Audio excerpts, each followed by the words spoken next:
Don't delay. Ask your doctor about Izervay today. Izervay gets GA going slower. Visit Izervay.com. That's IZERVAY.com. Paid for by Astellas Pharma. Hey, can you blow up some balloons for Jack's party? I can't. I'm so congested. You need Sinex Saline from Vicks. Sinex Saline nasal spray. Yeah, just Sinex. Breathe. Sinex Saline instantly clears everyday congestion associated with colds and year-round allergies with a gentle, ultra-fine mist that's no mess and easy to control. Daddy, we need more balloons. On it. Enjoy life's important moments without congestion. Try Sinex Saline from Vicks. Just Sinex. Breathe. Use as directed. The Renaissance Festival is back. Weekends now through March 30th. Hubba, hubba, huzzah! Huzzah! Great shopping. A giant crafts market. You'll love the Renaissance Festival with your favorite shows. Be ready to have a great time. And don't be afraid to participate. Huzzah! Jousting nights. Huzzah! Silly fun for the entire family. Huzzah! Happiness reigns at the Renaissance Festival. Huzzah! Lots of new shows. Non-stop feasting. Leave your cares behind. It's fun and affordable. You'll adore the Renaissance Festival. Weekends now through March 30th. Discount tickets available at Bashers' and Food City or online at arizona.renfestinfo.com. Presented by Delta Airlines, Bashers', Food City, Pepsi, Budweiser, and Guinness. You can always save on Renaissance Festival admission with discount tickets at Bashers' and Food City stores statewide. Huzzah! The car is making a strange noise. No matter what it is, you can't just pretend it's not happening. That's an interesting sound. It's like your mental health. If you're struggling and feeling overwhelmed, it's important to do something about it. It can be as simple as talking to someone or just taking a deep, calming breath to ground yourself. Because once you start to address the problem, you can go so much further. The Huntsman Mental Health Institute and the Ad Council have resources available for you at loveyourmindtoday.org. KQFN Tempe. Also transmitting on K257CD Phoenix at 99.3 FM and K240EU Mountain Hills at 95.9 FM. All right, people, settle down because it's time. Time for what? Showtime. When does it start? Right now. 3, 2, 1. Let's get on with the show. Let's do it.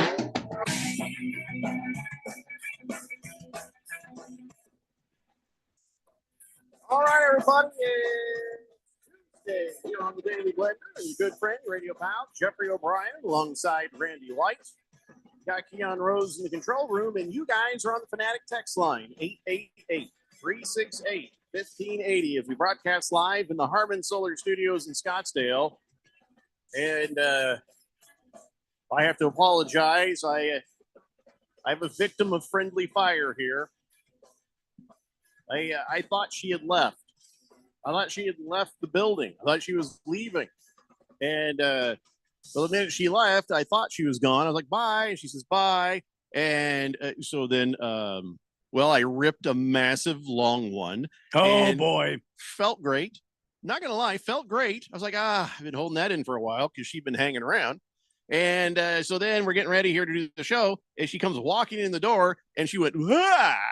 And then I felt so bad. I had to apologize. Sorry. Didn't realize you were coming back. And she's not talking to me now. So just when you say goodbye, I after that, I shouldn't be held accountable. I think does that mean we're doing a 4th hour today? Why would we do a 4th hour? What else you got going on? Oh, yeah, that's a good point. But no, listen. I think your afternoon just opened up. We got tons to talk about. So if it came to that, all right, we could do that, but probably not. But here's the thing. The Phoenix Open is this week.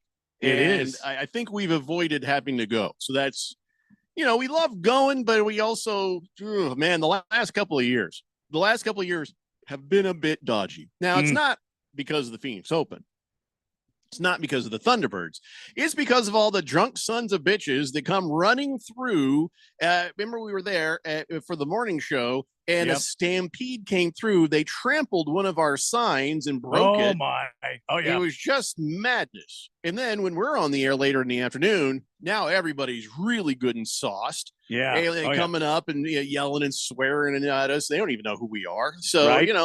I just, I don't mind skipping it. Billy Horschel, he's like, the fans have crossed the line in recent years. You know, they're just stumbling up. They don't realize that, you know, when there's golf in play, there is a certain decorum that you will follow. Mm-hmm. Doesn't mean you can't have fun. Doesn't mean you can't cheer. Doesn't mean you can't have a party, because the Phoenix Open is known as the biggest party on the circuit.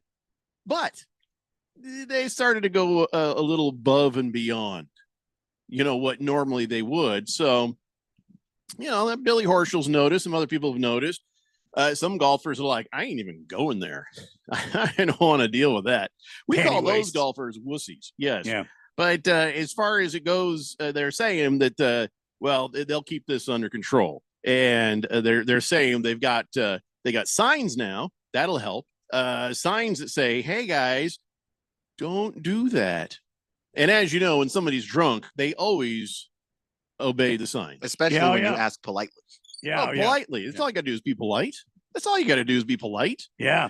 So, yeah, I think they've got it under control. I think it'll be a calmer Phoenix Open. And, you know, like last year, the security's like, all right, to hell with it. And everybody just came stumbling through and stampeding at 6:00 in the morning. Everybody's going for the famous 16th hole, right? The 16. That's where everybody wants to go. Yep. Why not the 18? I never understood that. What's about the 16? Well, the 16th is a stadium hole. It's almost completely enclosed. I know, but what's so much more important about the 16 than, say, the 18? Well, where that's the most important part, because that's where the tournaments are won and lost, aren't they? Well, yes, but no. And on the 16th, it's such a short hole. I mean, these guys cheer when you get close to the pin. And then when they get a hole in one, well, hell, all hell breaks loose then. Beer cans come raining down, and, you know, everybody that paid $20 for a can of Coors Light, oh, my God, it's now on the course. And but when they miss it and they hit it in the bunker, or it doesn't get anywhere close, they boo them. And so it's like a big competition. It is considered it's considered the most entertaining hole on the course. Oh, yeah. So even though 18 is the last one, you'd have to ask long. You'd have to ask someone who plays golf. But I think that part of it is you can see the hole coming up to the hole, so you can see it from drive to finish of the shot. Yeah. Whereas It's a 18, short hole. you basically just see the putting. You don't see the drive. You don't see the approach. You just see the end. So at 16, you can see the 150 some whole odd yards, process. something like that. And so they realize it's pretty entertaining, and so they've got all the food there and all of the drinks there and everything. All right, so here's what I'm going to try to tell you. Know, they need to fix that course. They need to make the 18 hole the same idea as the 16, so that Dear God, everybody goes to there instead of Are you serious with that right now? Do you know how many? Where you can see the approach, do all the same stuff. Tens of thousands of people around about the 18th hole, and as we all know, famously behind the 18th hole, well, that's Wounded Deer Hill. Oh yeah, the very famous place where many a gal has been picked up by many a desperate man. And women that wear those giant, what do you call those high heel things? Oh, yeah, they get stuck in the grass and they come tumbling down the hill. And, oh, my God, yeah, it's a real see, that's the entertainment there at the 18. Well, it's entertaining, and then for a moment, then you're just sad. Well, and then just sad. All the golfers are walking off the 18th, and they're going to the clubhouse, which is right there. So they can't have a stadium course there on the 18th. All right. Well, I just always figured that the last hole would be the most exciting one. No, the 16th is the 16th is not the most exciting. It is the most fun. Nobody has bothered to teach me how to golf yet, so we'll figure I'm it out. here. You've got my phone number. Happened. I live right next to a golf course. Yeah, but anytime you live in East LA. I'm over here in the no, I don't live in New East Mexico, LA. basically. No, so trust me. Anyway, so listen, the Phoenix Open, I think that starts in a couple of days, and we won't be there. We're going to be tomorrow. Here. Tomorrow, I believe, is the Pro-Am. Is that tomorrow? The big celebrities come through tomorrow. Yeah. Okay, that's cool. I imagine we'll have plenty to talk about, as things start to happen. Is it 5 o'clock on Tuesday? No. So we still have about 23 hours to go before we find out if we're going to be out there or not. Oh, I see. No, I got word. I think we're safe. We're safe. Okay. All right. I've heard that song and dance before. No, I haven't even heard a whisper about it. So this would be truly unprecedented. I think. Okay. Bullseye says, I, for one, am really disappointed to hear that you will not be at this weekend's Phoenix Open. How about Weekend Warriors? They got nothing better to do. Well, they're doing their Super Bowl party on Sunday morning from 9 a.m. until noon. We'll be broadcast live here at 1580 The Fanatic as they broadcast from the Spot in Glendale. They got a lot of prep work to do. There's lights, the smoke machines. They've got maybe you've heard of Kiss, but they have the cat band coming out there that's called Hiss. Mm-hmm. Hiss is going to be performing live. And then, of course, the guys walk on early, and they've got breakfast burritos and all that kind of stuff. And so rumor has it you're going to be out there. That's what rumor has. I don't know. My sources tell me, what's that? Yeah, you're going to be out there. Who are your sources because I hear the same thing you hear in your ear, and I don't hear anything. I've got a split thing here, and my sources are right here in my left ear. Your sources who? Because I've got a lot of them. Yeah, I'm going to make an appearance on the show, but I think I'm going to do it from here, from remotely. I'm not going to actually. It's a lot. How are you going to do that? I don't understand how that's going to work. The magic of how you and I are talking right now, Randy. Miss Kim and I are going to go out there. Okay, well, okay. You should come out there too. Hold on, honey. Kim and Randy are going to Ralph's to his remote Sunday morning. You want to go? Sunday morning, 9 a.m. to noon in Glendale. Well, you could sleep on the ride. It's way to make it sound enticing, Jeffrey. She doesn't want to talk to me right now. No, I can see why. Because she doesn't want to get close enough because of what happened earlier. Oh, she doesn't want to inhale to take a breath and speak. Yeah, she's doing some sort of sign language. I guess that's what I think is sign language. Sir drives a lot. Yes, I agree. Wilbur says keeping everybody well behaved at the Phoenix Open is like trying to convince Bobby Hurley not to freak out during a basketball game. It's not going to happen. Yeah, you're also correct. I mean, you are correct on that.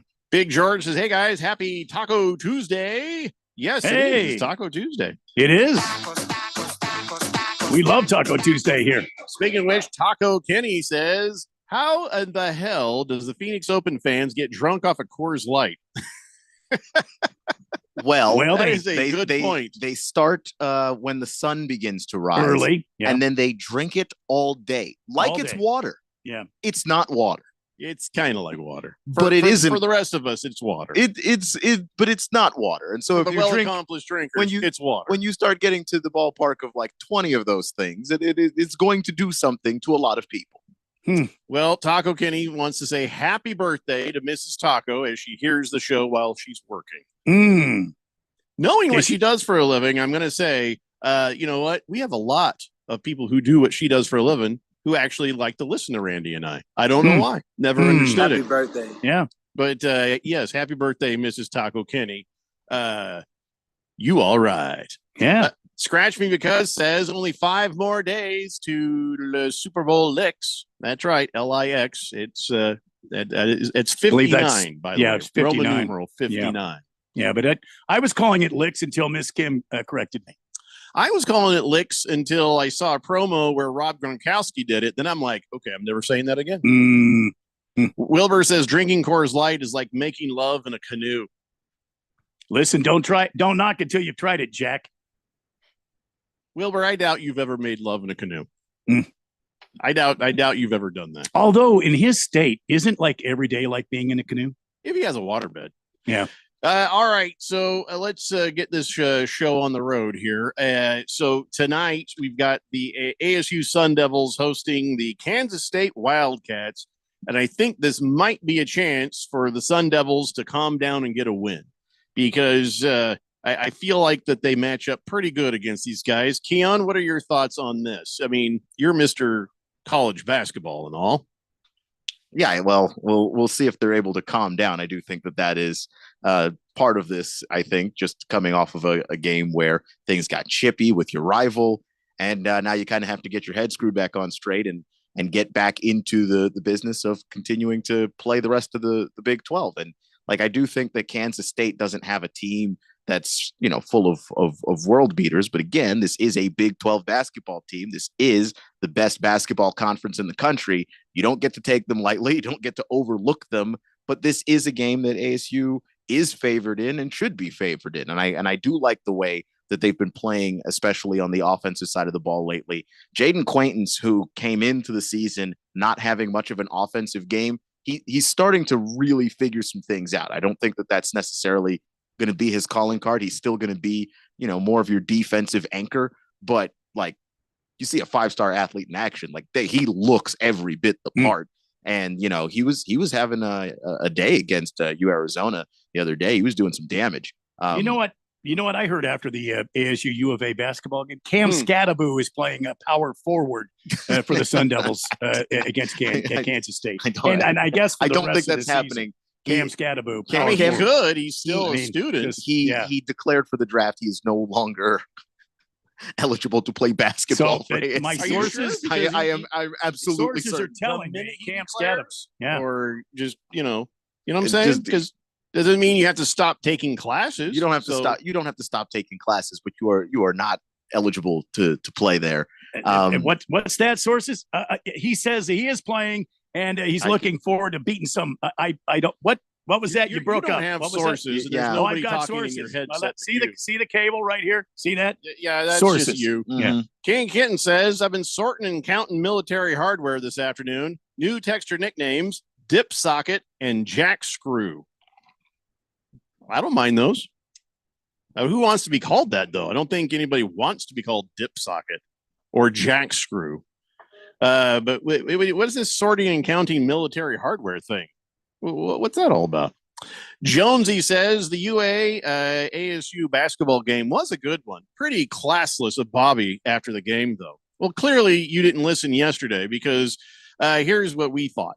It's not classless. Bobby Hurley needed to get those players off the court to prevent a brawl because things had become out of control chippy, and it was the best thing to do. And according to Bobby Hurley, the U Arizona students were over there talking so much unpoliced crap that he was just, of course, he's petty. Don't get me wrong. But that's the thing. So it's not necessarily classless. It was probably just wise at that moment. Do I think ASU is blameless in any of this? No. Do I think U Arizona is a bunch of douchebag bastard a-hole sons of bitches? Yes. Yeah. Do I blame them? No, because it's a rivalry. It's okay. You talk, they talk. And at the end, it's over. Whoever wins, wins. And it was a close game up until that point. And then ASU took their foot off the gas and they got beat. That's the end of the story. But I don't think it was classless of Bobby Hurley to do the wise thing and get those players off the floor before it became a bigger news story because of the brawl and all the following suspensions. So that's where we were with that yesterday. I mean, I don't want to speak for Keon, but I think he agrees. Yeah, no, I agree. I think that's where we wind up. And then I also just think, like, yeah, the part where Bobby Hurley is like, I'm not going to vote for Caleb Love for Player of the Year. Okay, like it's just super petty. Be an adult about this. But like even Tommy Lloyd agreed that this was a good idea. So, if the opposing coach is like, no, that's perfectly fine. We're not offended by that. This looked like this could have gone sideways. There might be something to it. Yeah. Baker's Cocky Hen says Cam Rising says Cam Scadaboo can play as long as he wants. ASU needs to come up with 10 million so he'll withdraw from the draft. Yeah. That's it right there. Sports is just so weird these days, aren't they? Yeah. Like this whole thing with the money and the NIL, and I get it. And it's like, hey, the players should, they should get part of that pie too, because everybody's getting rich off everything but them.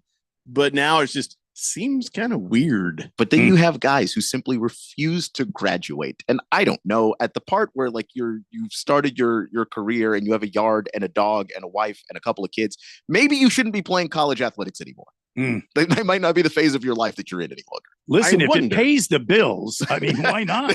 I get it. I wonder but that's so weird that it does that. What they should do is start to pull back on eligibility. Maybe you don't get to be a player for 9.5 years. Maybe they figure out a thing. It's like you want to be fair to the student because, I mean, we went through COVID. We went through all that. I get it.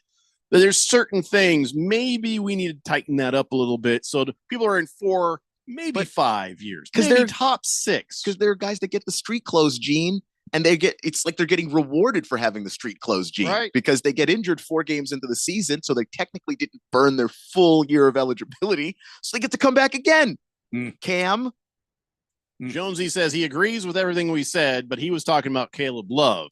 So you're saying about what Bobby had to say about Caleb Love was class. I don't think it's classless. I think it's just classic petty. It might be a little classless to say that I've got a vote and you know who I'm not voting for is a little for a head coach of a program to say that. I've never heard a coach say that before. It ain't great. It's on the line. I just don't like that he's that close to the line. Walter Mellon says, do you guys think the NIL money will eventually push rookie contracts to higher levels? Yeah. Yeah, it's all competitive. If you want to incentivize guys to come out of college, that's how else would you do that? Yeah, everything is competitive. The schools are doing more and doing they always have in competitiveness. The NFL, the NBA, Major League, all of this is very competitive, and they're going to have to find ways, to make it work for them. But as soon as, like, say, the NFL does a thing, guess who else does a thing? The college does a thing. Everybody's going to do a thing. But if everybody's going to get on the same page and keep people with male pattern baldness from being a rookie in the NFL draft, we got to start shortening up the eligibility. That's well. what The I thing think. is, the guys that are going to be rookies that you really, really want, they don't stay because they can make more money in the NFL. Because now you're not just restricted in NIL. You can make whatever advertising dollars plus the NFL contract. Bear Claw says, I saw a big orange blob on the news, and I thought of a very good texter nickname, Ricardo Cabeza. Oh, that's not bad. That's not bad. So orange blob. What was that? Chester the cheetah? But Randy, look, it's February, and I haven't changed my calendar. I just changed it today. What's this car? What do you see there? That looks like a Pontiac. That looks like a Pontiac. Am I right? Is it Pontiac? Well, it could be its cousin. Think about it. See, So a it's lot of the kids today don't realize that Ford had a cousin called Mercury, and that Chevy, had a couple of different cousins, right? And all the cars have Buick? alternate egos, right? Buick? Buicks and stuff. Mhm. But that's not what this is. This is not Who's a the Buick. cousin? Who's Not a Dodge's Pontiac. cousin? Who's Dodge's cousin? Plymouth. There you go. It's a Plymouth. It's a convertible. Is that a Plymouth Duster convertible? What is that? I can't see it very well. It's a Roadrunner. Oh, it's a Roadrunner. It's a 1969 Roadrunner. Oh, look at that. Mhm. Yeah, I can see it now. Oh, yeah. Okay. All right. Last Well done. Optimus says, is it February? Did everybody pay their rent? Well, I hope so. I told you guys on Friday that you needed to. Sir Drives a Lot says, the street clothes gene gets you traded for James Corden. Well, eventually, yeah, it does. So, Yeah. All right, we got to take a break. When we come back, let's talk about our Phoenix Suns and where things are with all the damn trades. And then we got a lot of NFL that we got to talk about. We didn't really talk about the NFL much yesterday, so I got a big old pile. It's the Daily Blender here on 1580, The Fanatic. This is Brent Musburger's Action Update on 1580 and 99.3, The Fanatic. This update brought to you by Sport Trade. Download the Sport Trade app and use code VSIN to earn 10% cash back on every bet in your first week. Gambling problem? Call 1-800-NEXT-STEP. College basketball, Arizona State tonight in Tempe as they take on Kansas State. The Sun Devils are 12-9 on the season, just 3-7 in the Big 12. They're a 2.5-point home favorite, minus 115 against the spread. While the Wildcats at 4-6 in the conference are minus 105, getting the 2.5 points. On the money line, Kansas State plus 125, Arizona State minus 145, and the over-under tonight is at 141.5. NBA, the Phoenix Suns continuing their road trip Wednesday, taking on Oklahoma City. Phoenix has lost 3 of 4. I'm Tony Desiri with your VSiN Action Update on 1580 and 99.3 The Fanatic. Progressive knows finding your new home was a dream come true. You wanted it close to town with a picture window overlooking a yard. And you found it. Now, when you sit down to dinner, you've got front row seats too. Your neighbor's daily pickleball game. Progressive can't save you from your noisy neighbors, but we can save you money when you bundle your home and auto with us. Get a quote at Progressive.com. Progressive Casualty Insurance Company affiliates and other insurers not available in all states. AZ Preps 365, your source for all the news, info, highlights, and more. Athlete news and interviews.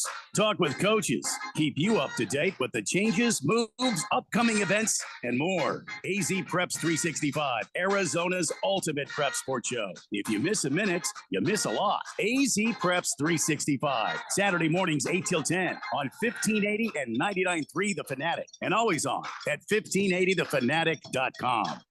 The Renaissance Festival is back. Weekends now through March 30th. Hubba, hubba, huzzah! Huzzah! Great shopping. A giant crafts market. You'll love the Renaissance Festival with your favorite shows. Be ready to have a great time. And don't be afraid to participate. Huzzah! Jousting nights. Huzzah! Silly fun for the entire family. Huzzah! Happiness reigns at the Renaissance Festival. Huzzah! Lots of new shows, non-stop feasting. Leave your cares behind. It's fun and affordable. You'll adore the Renaissance Festival. Weekends now through March 30th. Discount tickets available at Bashers' and Food City or online at arizona.renfestinfo.com. Presented by Delta Airlines, Bashers', Food City, Pepsi, Budweiser, and Guinness. Stop by Hall of Frames today and pick up your discount coupons for the Renaissance Festival. Hall of Frames has been family owned and operated since 1975. Nobody frames you better. Catch all the action of NCAA men's basketball, starting with the game of the week. Got it! Wow! Then conference and regional tournaments, NCAA tourney, March Madness, and the championship game live. Fires from three. Oh, he hit it! Don't miss a moment on 1580 and 99.3, The Fanatic, and always on at 1580thefanatic.com. Your home for March Madness.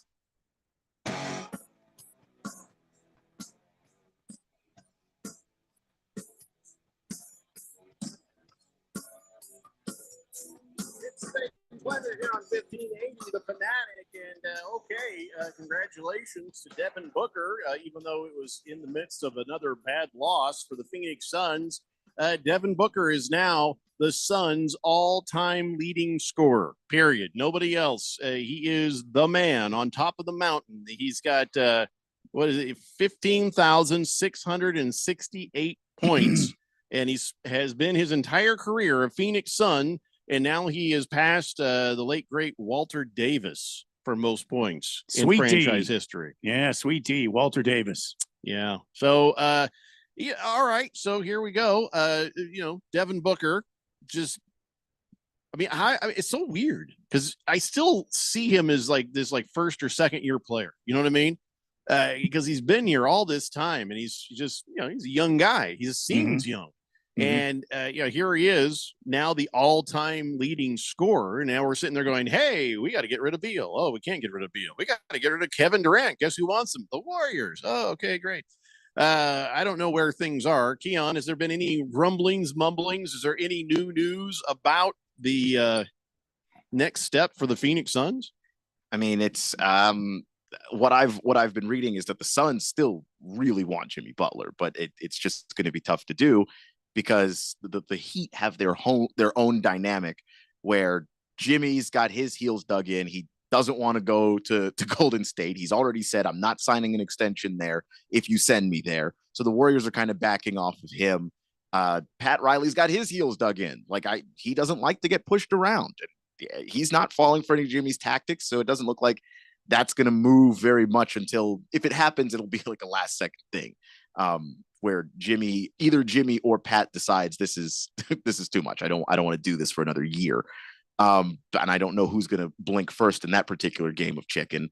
And so it kind of leaves the Suns without a whole lot of trade partners, with the Lakers doing what they did, with the Mavs doing what they did. There's just not a whole lot that they can really work with. So they have been taking phone calls about Kevin Durant. That doesn't mean that they are looking to trade him, but just the teams are calling and asking, and they haven't said absolutely not. So that's kind of the most that we have on that right now. The interesting thing is with the Warriors, if they do get Kevin Durant, that is not a guaranteed title. This is not the same Warriors as it was before. It's not, but it would be a team where the chemistry would come, I think, a little bit more easily than anywhere else, just because the familiarity, at least with Steph, at least with Draymond. Obviously you're missing a lot of guys that were on that team when they were a championship, including Klay Thompson, who's in Dallas. Like there's just, it would be a very different situation. They're not guaranteed anything, but they are just hovering around 500. They've got kind of the tail end of the prime of Steph Curry. And the owner of that team, Joe Lacob, is just a really aggressive guy. He doesn't want to have this team sputter out quietly. He wants to try and go for a title. So I don't know exactly what he'd be willing to give up for a Durant or any other star, because it's not just Durant. They called for everybody. But whatever it is that they'd be willing to give up, I think it would probably be pretty nice. Jonathan Kuminga might end up being involved, and that's a nice young player if you really want to try and rebuild without having to start completely over. Like that's a real nice way to do it. Well, it'll be interesting. Oh, sorry, my I'm having issues with my stuff here, so I hate to hear that, Jeffrey. I just heard a thunk. I don't know. Everything changed. It was weird. All right. Everything's fine. I'm fine. How are you? All right. So here we are sitting around waiting to see what the next move for the Phoenix Suns is going to be and to try to make an improvement. And I feel like the players are kind of on the same page. The players are sitting around kind of like, I don't think they're in this. You know what I'm saying? Because everything is in limbo. And they've watched people who you never would have thought be traded get traded. You've watched what all the stuff going on around you, and you're like, oh, I don't even know. So I feel like, I don't know. I don't feel like the Suns are inspired to play their best basketball. They just got beat twice by a team that they should have never been beat by. The Portland Trailblazers, they're like, well, they've won 8 in a row. 2 of those came at the cost of the Phoenix Suns, and those are losses we should have never incurred. But here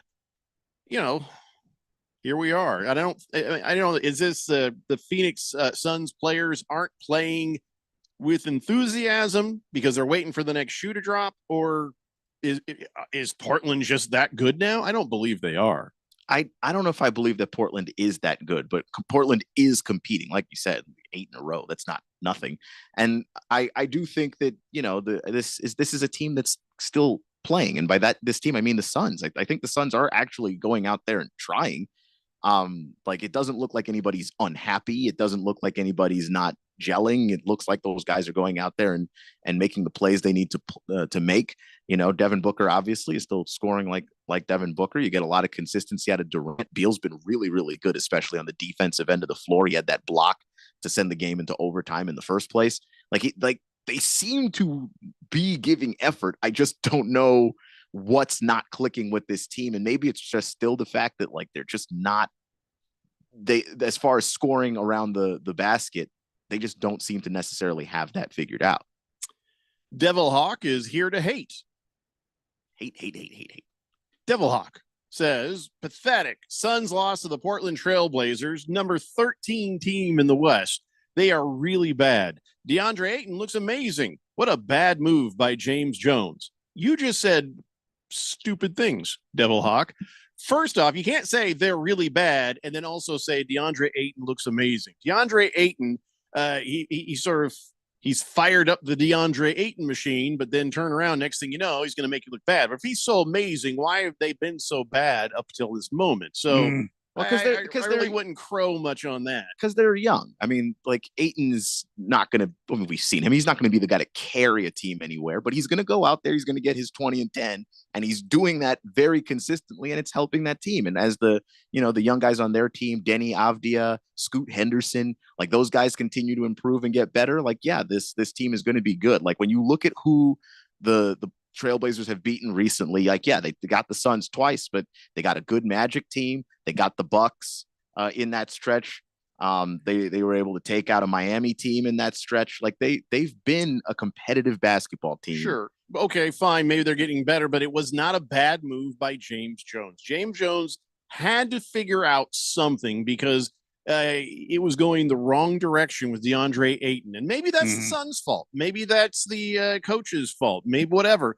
But, DeAndre Ayton is being what we thought he could have been with us but that's not who he has been. And by the way, he's just recently this. And with the Trailblazers, he's been a big old bowl of hot ass up until just recently. Let's not forget that part. I mean, just a bowl size? Just a bowl. Just a big old All right. bowl. Big No, stanky bowl. he was doing that here. DeAndre Ayton, when he was here, was giving you 20 and 10. Right. It's hot just and cold, right, bro, but- on the other ends of it. And when you needed him, he Carson Palmered out when it was playoffs. I would say it was worse than Carson Palmer because, like, I could say Carson Palmer was actually trying. The guy actually wanted to do that. Ayton quit on the team. Like, do people forget that he was sitting there on the bench pouting, looking clear down the bench at Durant and Booker, and him and Monty had those words, and like it's just like this is not a thing that happened randomly. He quit on the team, so they moved him. Yep.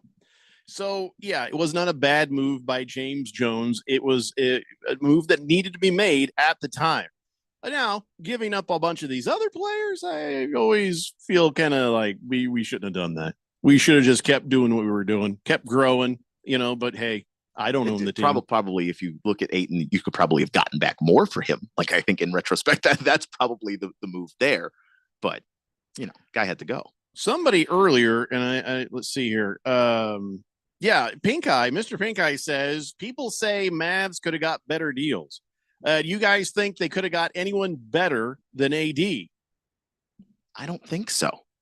I just don't. Especially when you look at what this CBA does to teams and how you get locked into these contracts. Like, I don't know. Maybe another team would have offered more picks, but you're not allowed to offer like picks multiple years in a row. You have to offer every other one, which a lot of teams hesitate to do because at some point you're just mortgaging so far into the future you actually can't do anything. I don't think so. I genuinely don't think so. His second question was, would you trade Booker for Luka? No. Mm-mm. No. Well, I mean, why would you? Doesn't do you anything, does it? Doesn't It's just- change anything, does it? And there's something to work on there with Luka. Like, Luka still has like an attitude issue that needs to get straightened out. He's got a conditioning issue that needs to be straightened out. He's got a defense issue that needs to be straightened out. Like, there's a lot with Luka Doncic that the Lakers are going to have to work on. Right. You don't have to work on those things with Devin Booker. I don't see the point of a trade like that. Mm-hmm. Devil Hawk says the biggest issue with the Suns is they can't rebound. Ayton had over 20 rebounds yesterday. Meanwhile, Nick Richards struggled and Nurkic is non-existent. Listen, we know the Suns are broken right now. We get that. But throwing Ayton in your face is really irrelevant. Doesn't matter. Because watch, Ayton will do his Ayton thing. He did it to the Suns. He'll do it to the Portland Trailblazers as well. I mean, I don't feel like he has probably matured, I mean, I can't say that either way. Maybe he has, maybe he hasn't, but he wasn't going to do it here. It was not happening here. Yeah. Raven Kid says, I don't think you could have got a better player than what AD can be, but you could have definitely gotten more value, especially for a player of Luka's ability and value. You guys are all talking like this is Luka that got drafted. This is fat Luka. This is hurt Luka. This is attitude Luka. This is their GM saying we need to change the culture, Luka. That's code for this guy's a dick. That's basically what just happened. He's also just a very big fan of defense. When you look at the moves that this man has made so far this season, it's to get the team to be a better defensive team. And Luka, for all his gifts offensively, was not playing a lick of defense on that team. Especially in the finals, the Celtics were just hunting him. It was bad. So, I guess we're just going to watch. We're going to see what happens. So if nothing happens for the Phoenix Suns and they got this big old basket of draft picks, we just going to start using them? You think that just... Yeah, I think so. I mean, at this point, you can just do more of a soft reboot than a complete total tank job as to what the Pistons have done and the Wizards have done and the Hornets are trying to do. You don't have to go that far if you're the Suns because you already have players on your roster. You just need to use those picks well. And James Jones, I think, is one of the better GMs in the league of, hey, I've got a draft in the middle of the first round. He seems to always find a value guy there. I've got a draft early in the second round. He seems to always find a value guy there. He's done it twice this season. If I win the lottery, I'm going to just like, dear Matt Ishbia, I'm going on an African safari. Would you like to come with me? Free of charge. And Just to then I'll distract take him out of the country during the draft, let James Jones do his thing. And I'll be like, no, we got satellite phones. You're fine. And we get out there, be like, oh, we forgot the satellite phone. Sorry, Matt. Sorry. Just trust James. He'll be fine. And or I'll get an actor to pretend to be him. And then he'll be like, Ishbia's like, all right, here's what I do. And the guy goes, oh, yeah, of course you will. It's like, you sound different. Don't worry about that. You know, might not be a great actor, but he'll be able to pull off that as James Jones. I don't know. I'll kidnap Ishbia to get his hands off the draft and let James Jones cook. Maybe, or maybe Matt Ishbia will have finally learned a lesson. Like maybe. So I would be interested to hear. I'm sorry, Keon. I would be interested to hear what all those, including myself, all those people that said, sell the team Sarver. Sell the team Sarver. Where are you guys at now? What do you think about Matt Ishbia? And is he doing a good job? You know where are the ones that said sell the team Sarver? Because this is what you get. Listen, this is what you joined you, Randy. I joined I you know. on that. I know. I don't blame him. If I spend $1 billion, $2 billion, $3 billion on something and I show up, I want to play with my toy. And that's what he did. And he, listen, we weren't mad when he brought in KD. We weren't mad when he brought in Bradley Beal. We're like, all right, let's see what happens here. We were we know there is going to be some ramifications for this. We know what could or could not happen. Now, what we wished would not happen is sort of what happened. But at the time, we can't go back now and go, I was against. We were for it. We were for Ishbia, and his style was reckless, and let's throw money at this. And we're like, go get him. And now we're like, oops. So that's all you can say is like, well, now we got to figure out how to dig ourselves out of this hole. Anybody who said sell the team Sarver, no, man, you just gotta own it, and you gotta ride that way. And I still think ride it. And I think I still think that was the right thing to demand. Robert Sarver owned this team for 18 years, went to 1 finals. Yeah. 1. Oof. So to me, it's like he hasn't, it's not like he was successful. Matt Ishbia has had the team for 2. And he started off really aggressive. The question is, can he learn that lesson over time and get the Suns to be competitive over the next 20 years? Because that's how long an ownership is really something you're looking at. Well, the other thing, I know we're up against a break. The other thing I wanted to say was, I'm hearing a lot about Jimmy Butler, how bad it is. This is not a good move. But look, Jimmy Butler wants to come here. He wants to be here. He's blocked everything else so that he can come to Phoenix. And I believe if Jimmy Butler comes here, he's a veteran, A. B, he's a good ball player. And C, he's going to bring some leadership to that very quiet, kind of go about your business locker room. We need somebody that's got a voice in that locker room. Bullseye says, I'm all for Ishbia, but you need to recognize when you have failed and start over. Time to rebuild. Well, you're not in a place where you can just fail and start over. You've got to adjust and try to work the situation and problem. That's all. We got to take a break. When we come back, we'll pick it right back up. It's the Daily Blender here on 1580, The Fanatic. Hey, can you blow up some balloons for Jack's party? I can't. I'm so congested. You need Sinex Saline from Vicks. Sinex Saline Nasal Spray? Yeah, just Sinex. Breathe.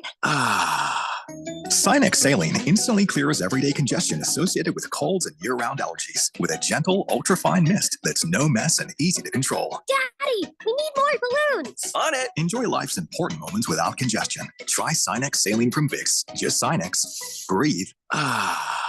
Use as directed. Hungry for something exciting? Then come experience what's new at Kasai Japanese Steakhouse with 2 Valley locations.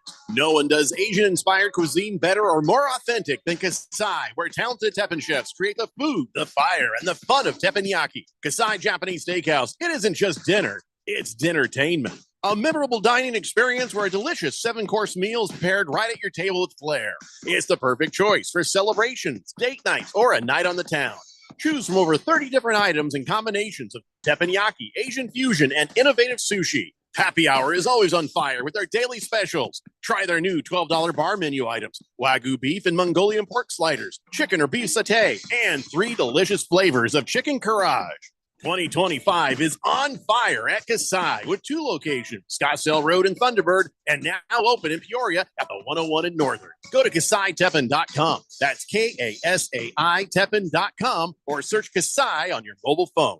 Hey, everybody, it's Mark Asher back to tell you about my great friends at the Lund Mortgage Team. Did you know that the Lund Mortgage Team was founded back in 1999? That's right. They're celebrating 25 years in existence this year.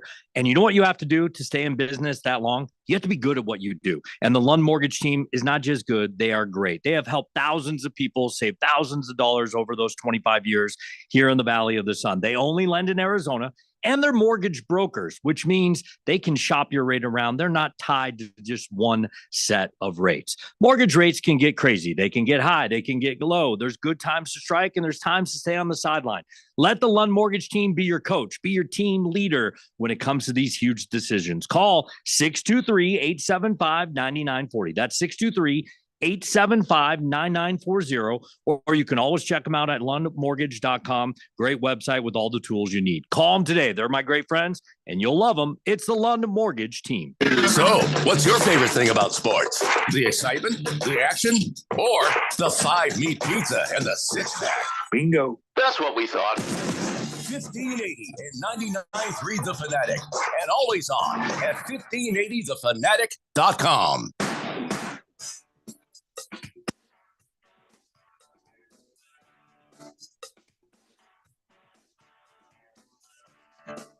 Danny Blender here on 1580 The Fanatic. Now, I just want to let you guys know that we've got a big day planned for you on Sunday, Super Bowl Sunday.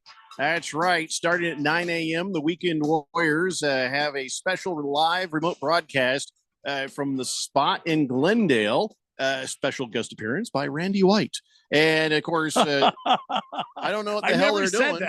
I never said that. You said you're going to show up there. You're going I'm going to show up there. I didn't say I was going to be on the show.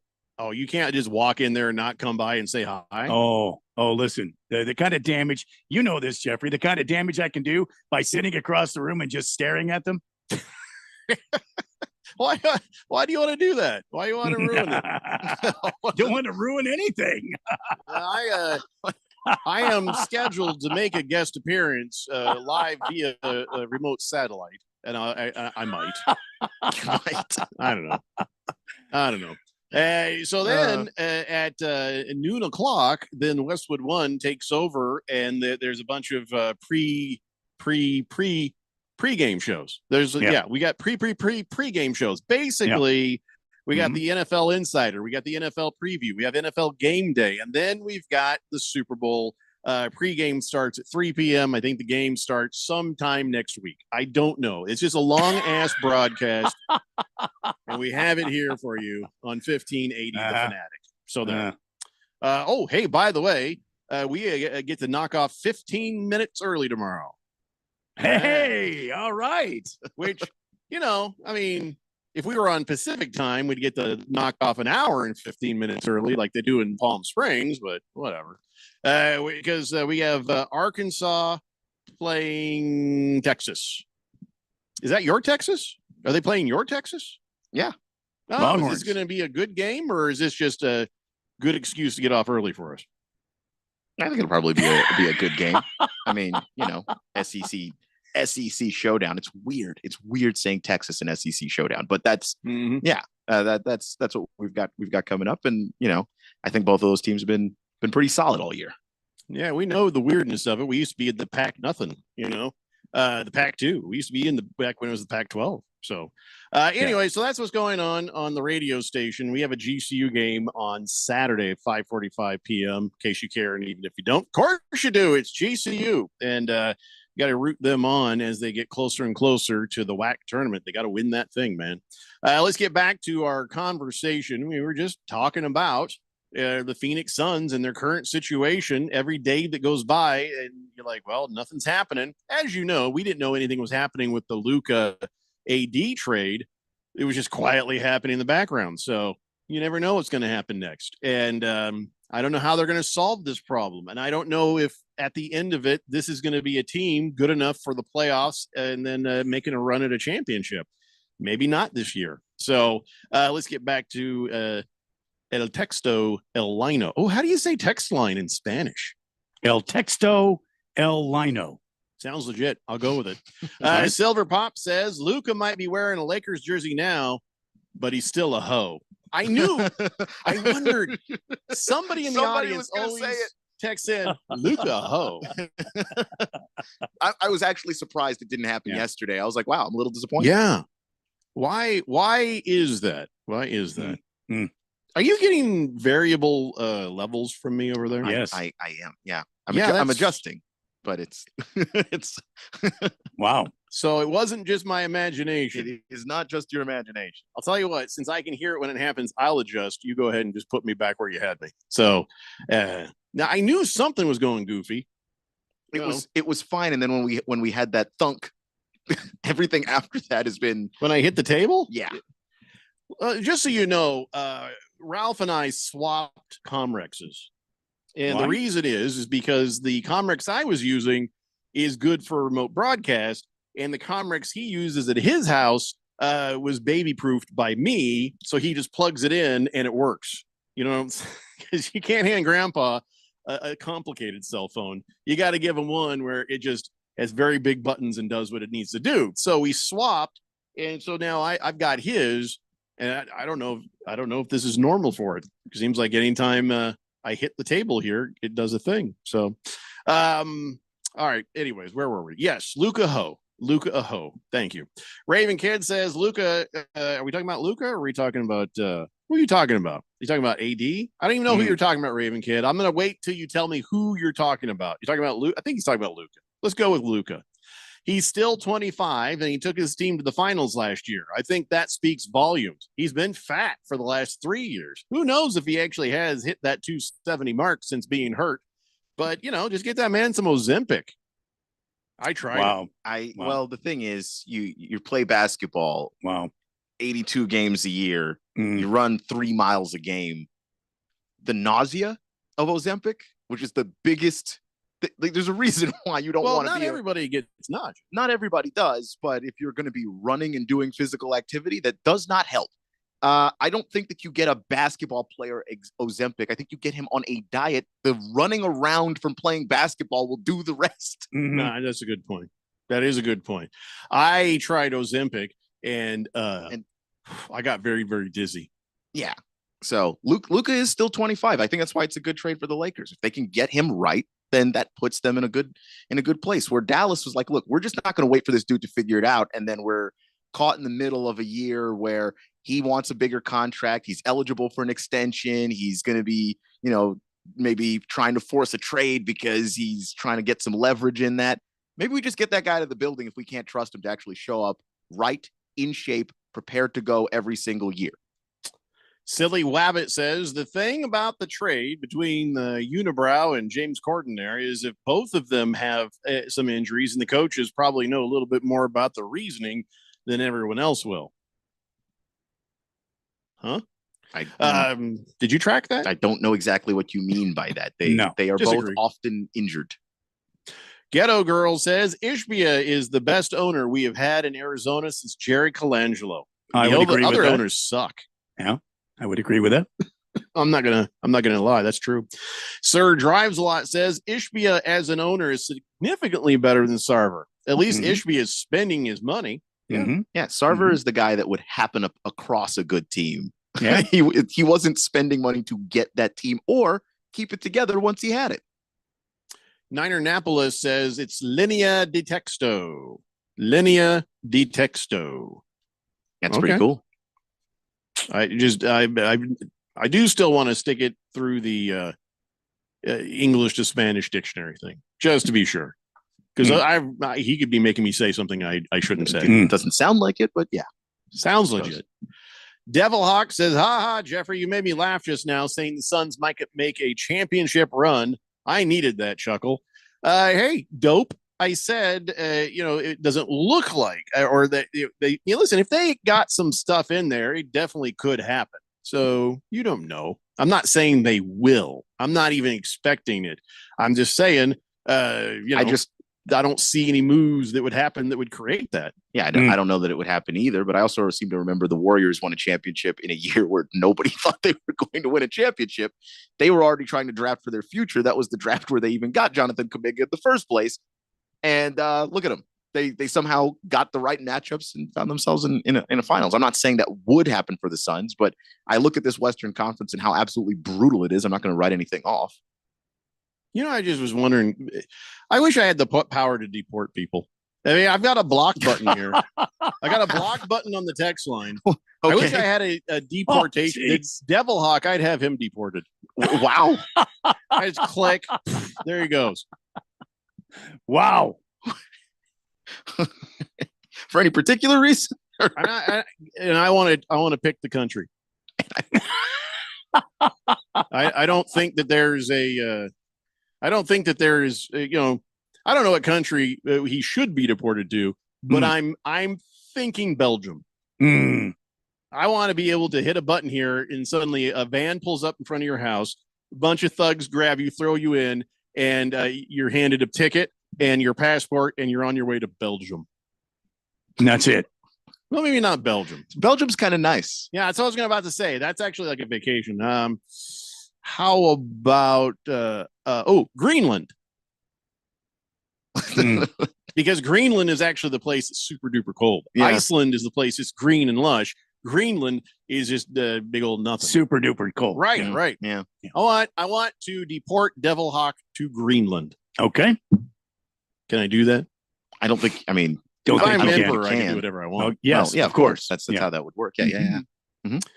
Heavy Metal Maniac says, I was born in 1967. The Suns started in 1968. I've never seen them win a championship, which is sad. I hope they can just get this darn thing correct and win that championship. But that seems like they're more gaining the future with all these trades and stuff. Heavy Metal Maniacs, you're slightly older than me. I'm 54. We're running out of time. Somebody better do something. Okay. Devil Hawk is worried that I might actually have the ability to deport him. Mm-hmm. He says, I'm sorry, not trying to pick a fight and get deported. I'm just speaking truth is all. What does this button do? Uh-huh. Ghetto Girl says, Ishbia should buy the Cardinals. Let's let him see how he does with the Suns. Yeah, first. He got that new owner.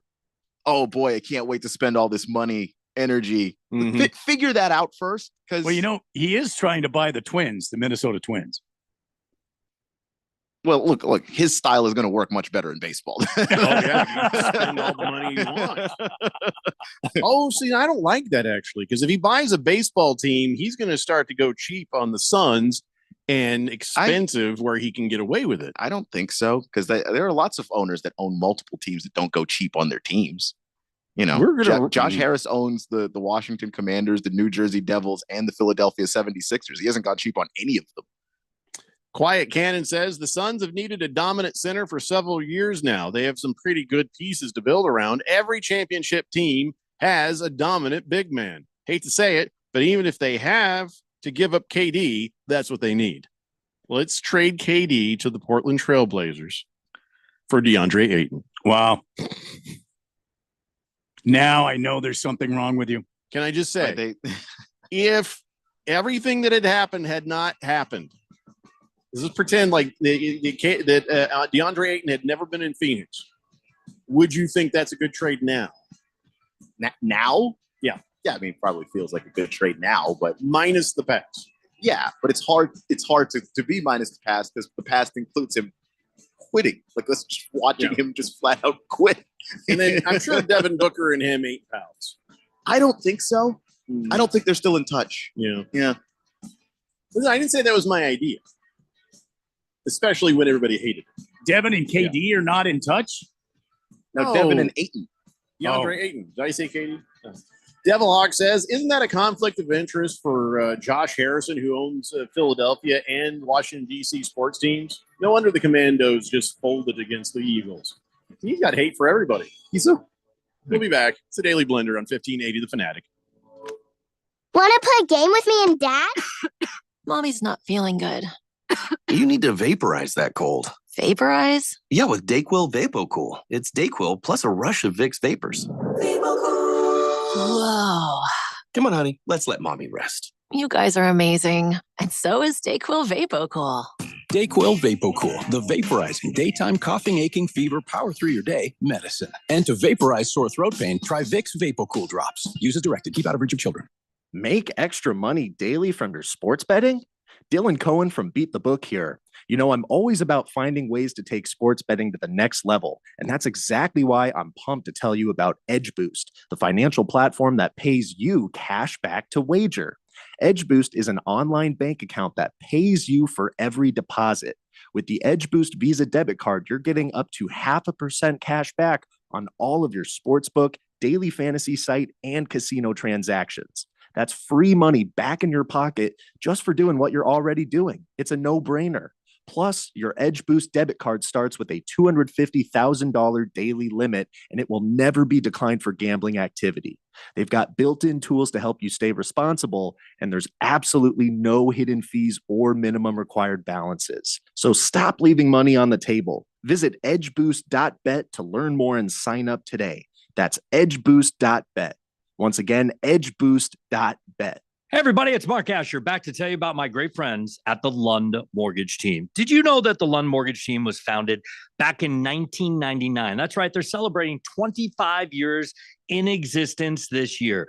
And you know what you have to do to stay in business that long? You have to be good at what you do. And the Lund Mortgage Team is not just good, they are great. They have helped thousands of people save thousands of dollars over those 25 years here in the Valley of the Sun. They only lend in Arizona.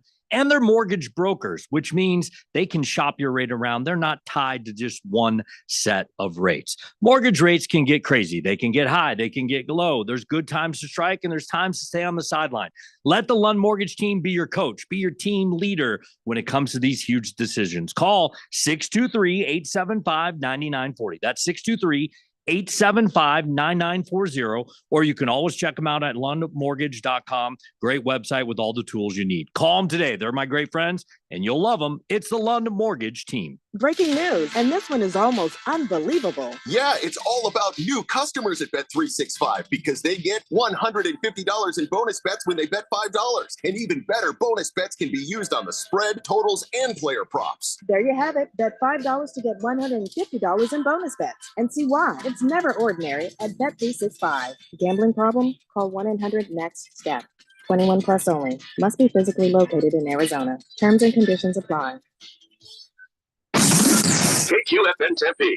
Also transmitting on K257CD Phoenix at 99.3 FM and K240 EU Mountain Hills at 95.9 FM. All right, people, settle down because it's time. Time for what? Showtime. When does it start? Right now. 3, 2, 1. Let's get on with the show. Let's do it.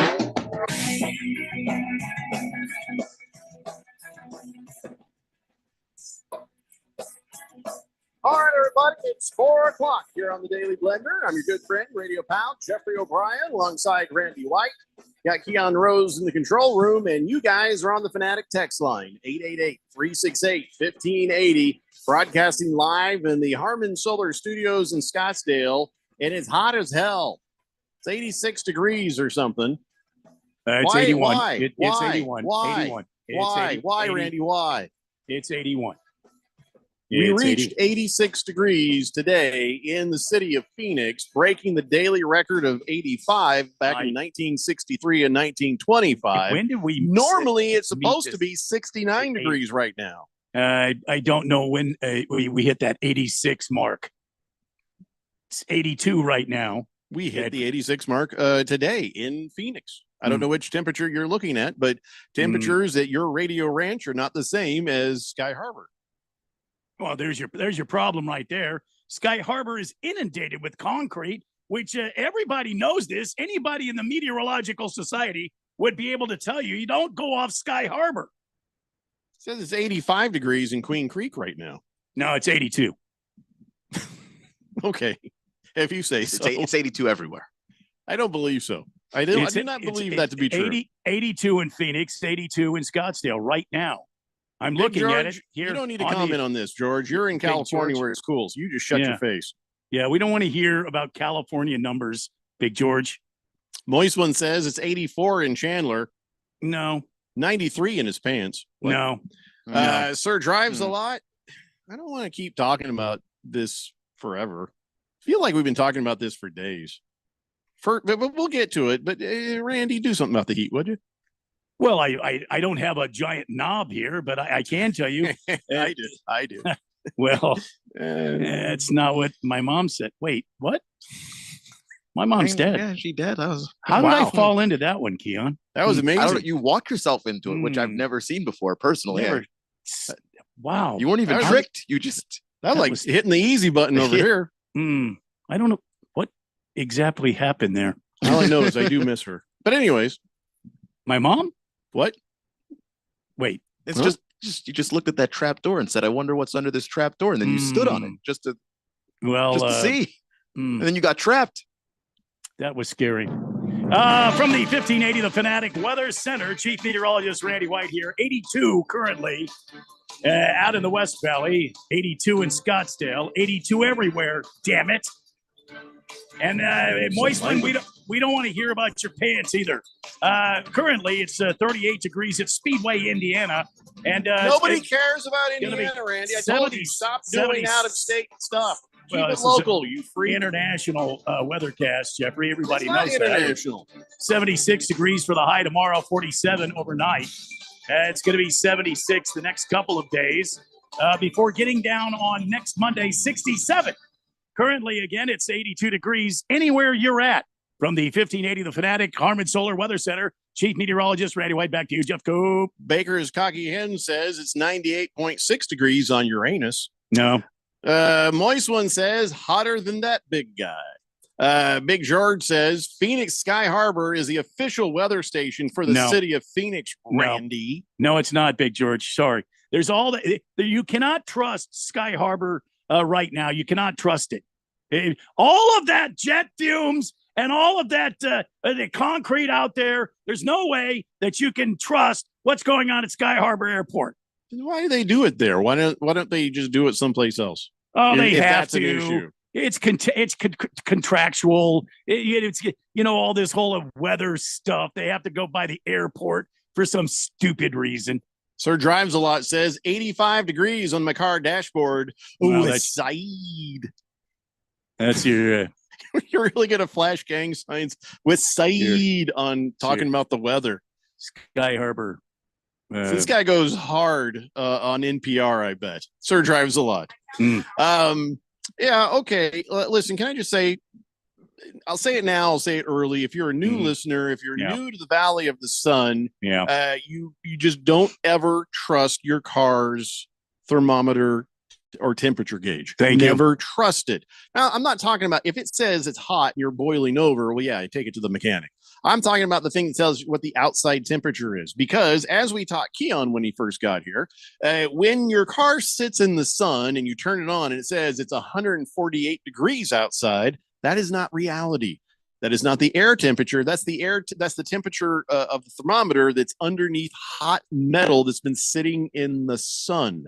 So until you drive around for a while, and I mean like a while, you can't trust that gauge in your car. So just everybody remember that, because as it starts to get hotter and we get closer and closer to the summer, people are like, oh my God, it's 130 degrees out. No, it's not. You're an idiot. Okay.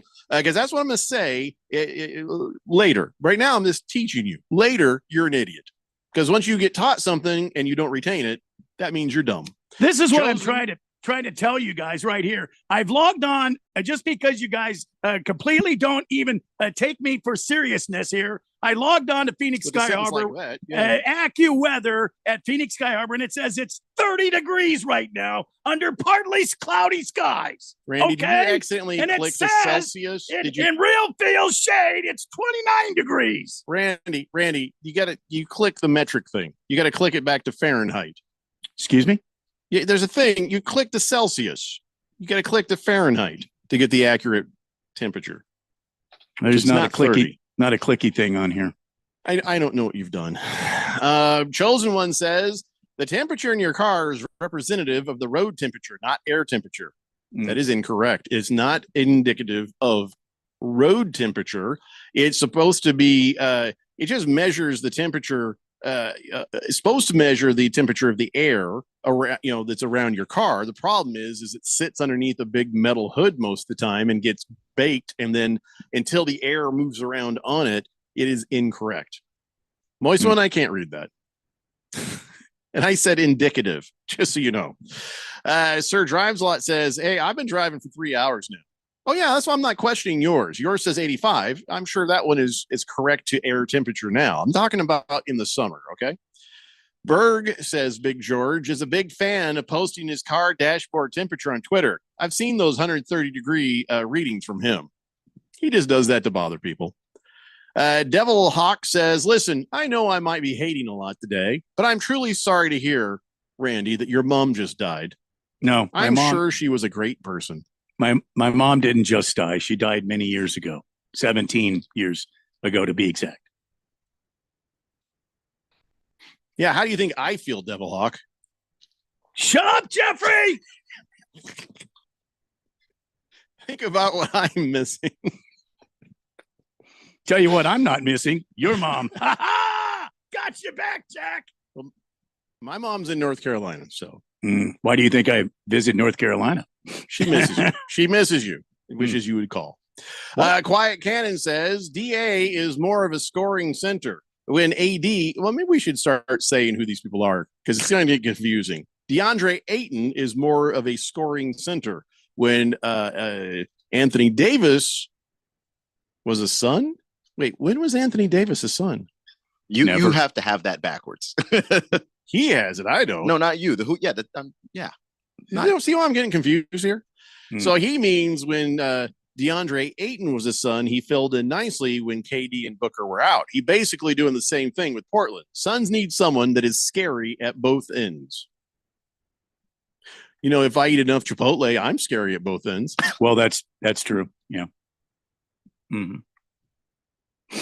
Mr. Wilbur says, "What's the difference between a rectal thermometer and an oral thermometer?" About 18 inches in the taste. Yeah, I know. What? Moist one says, "Can't believe they traded LD for AD on the DL." DR. By the way, Zaire Williams of the Brooklyn Nets, somebody showed him the tweet saying that Luka had been traded for Anthony Davis. He's like, "That ain't real. That's fake. Somebody got hacked. That ain't real." So a bunch of the guys were like, "You want to bet?" He lost $300 to different guys betting on whether or not that was a real thing. $300. Yeah. Over already established news that he simply refused to believe. Right. Which is great. Just, I don't believe you. I'll bet. Okay, fine. I'll take that bet. He's not the best paid player. He gets $6 million, so he'll be fine losing this bet. But still, you'd rather keep that in your pocket. Just saying. If you could. Hate to lose that bet. That's why somebody tells me something. They're like, "Oh, you want to bet?" No, not particularly. You seem Really to know, don't. and I don't know. I'm at a disadvantage right now. Immediately. Once you're putting money on it, I'm starting to doubt my ideas. Devil Hawk says, "Jeffrey, didn't realize your family hails from North Carolina. I used to live there, and one of my ex-wives still lives out there. I don't think they hail from there, but my sister and my mom live out there, and it's very beautiful. Boy, I went there over the summer, and it was very nice." Yeah, it's very Ross beautiful. Toby says 17 years isn't much in terms of the last time the Arizona Cardinals won a championship. Why? Why would you do that? I mean, I don't know what all the hate is for me today. I was out yesterday.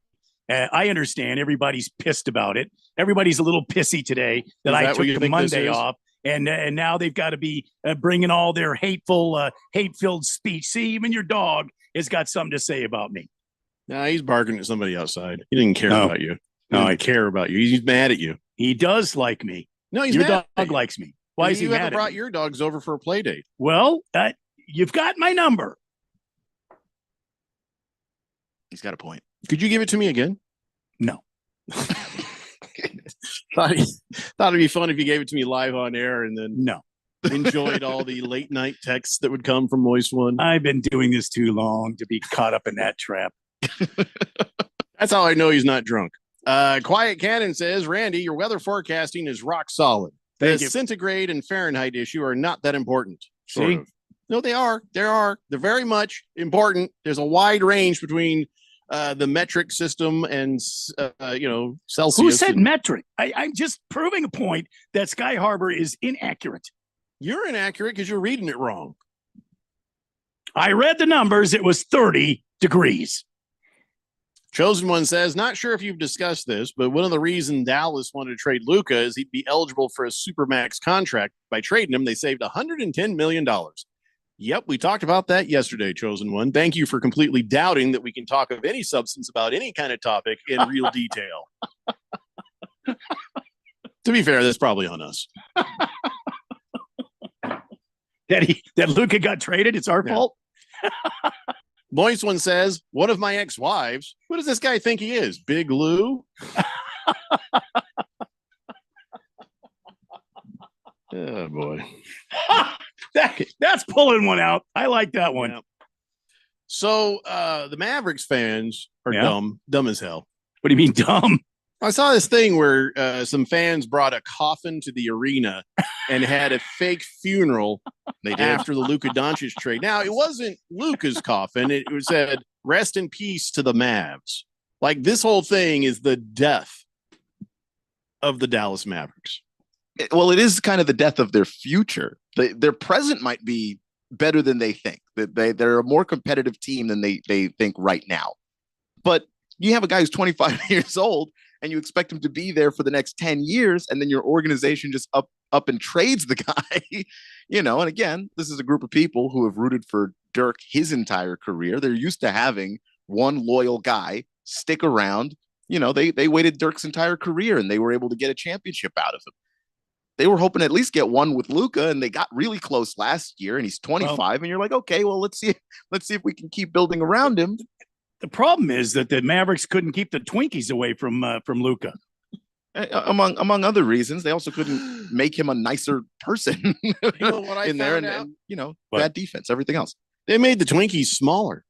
What? Remember how Twinkies used to be when we were kids? Yeah. They went and got some Twinkies, and then they're just itty bitty little tiny things. Like what's the point of that? That's unfortunate. Is that the shrinkflation where they charge you the same amount for a Twinkie and it's just now smaller? Yeah. It's like, I got to have two of those. Of course, then the little girl there she goes shopping with her mom there, and she brings back a big box of the Little Debbie oatmeal pies, but only these are the giant ones. Mm-hmm. So it's the reverse of that. Those things are cheap as hell. So that's why that's the reverse. If you like the oatmeal pies, the big ones are kind of fun. Then after you get about halfway through it, you're like, this is way too much oatmeal pie. I should have done this. A couple times a year, Miss Kim will get me a little tasty little snack. Moon pies. I'm in love with the moon pies. And those are good. She brought me home a box of them one time, and I was so excited. I opened them up, and they were like that. Yeah, and I was like, this is not the moon pies as I call them. And she found them. They're the normal size. And she found them, and now maybe about twice a year, she'll bring me home a tasty little snack of the full size moon pies. CK says they somehow cut the size of the Twinkie, but they doubled the ingredients. It's magic. Chosen One said, growing up, we had a Hostess outlet. They sell treats that were about a week from expiration for pennies on the dollar. You go there with $3 and walk out with a big bag of goodies. My mom used to go there. Yes, we would get the because listen, I don't care how near you could give me it on the day it expired. It's getting eaten. Yeah, we those had fruit pies. We had one on when I lived in Tennessee. We had the Little Debbie's one, and that was lovely. It was Wouldn't mind a Little Debbie's outlet. That sounds good. Ooh, was fantastic. Megatron says Star Crunch is where it's at. Still the same size. Moist One says Little Debbie's making all sorts of cream pies now. Oh boy. Oh Lord. Moist One. Stop it. They got birthday cake, Nutty Buddy, but now nothing beats oatmeal. Don't know what it means, but I'll just, Pink Eye says, Randy, so multi-talented. If needed, he can do air traffic report. Oh, you're damn right I can. Yeah, but we don't do traffic anymore. We figure we want you guys stuck in traffic. That means you listen longer and our ratings go up. You got to think about our needs. Longer cumes. Yeah. If we give you a traffic update on this show, do not believe it. They're just yeah, it's a trick. We are moving you directly into a log jam. What's this? Everything looks good in the Deck Park Tunnel. I would head that way right now. Lostobi says the amazing thing is that somebody paid $3,000 for that coffin that they drug over to the Mavericks game. Are you kidding me? I mean, it's Dallas. The Dallas is a very wealthy city, and there are a lot of people who have inherited quite a bit of oil money who have nothing else to do. Maybe they got it as a closeout from Costco.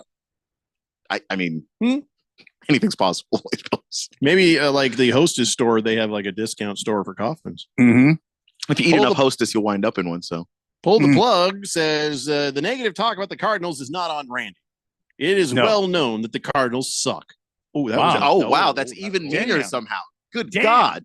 Pull the plug. Just pulling the plug, living up to that texture nickname right now. Wow. Good. Not cool. Lord. Not cool. So Michael Jordan's son, Marcus Jordan, was arrested in Florida on cocaine and DUI charges. And he asked his dad, "Hey, Dad, can you give me some help?" He's like, "I don't know. When I got in trouble, I just went and played baseball. I don't know. Can you go play baseball? No. Can you give me a lawyer? Any help here? Sorry, new phone. Who dis? Yeah. In my mind, Michael Jordan never leaves that chair that he sat in during the Last Dance documentary. He just sits. He sits there and he drinks his scotch, and he's just like, "That's a shame." And his own kids, he's just like, I guess that's going to suck for you, isn't it? Enjoy prison. Bye-bye. You know what's funny is Michael Jordan he owns a NASCAR racing team. Mm-hmm. And it's funny to see him around all these NASCAR people because they're all short. Right. He's towering over them. He towers over them. It looks like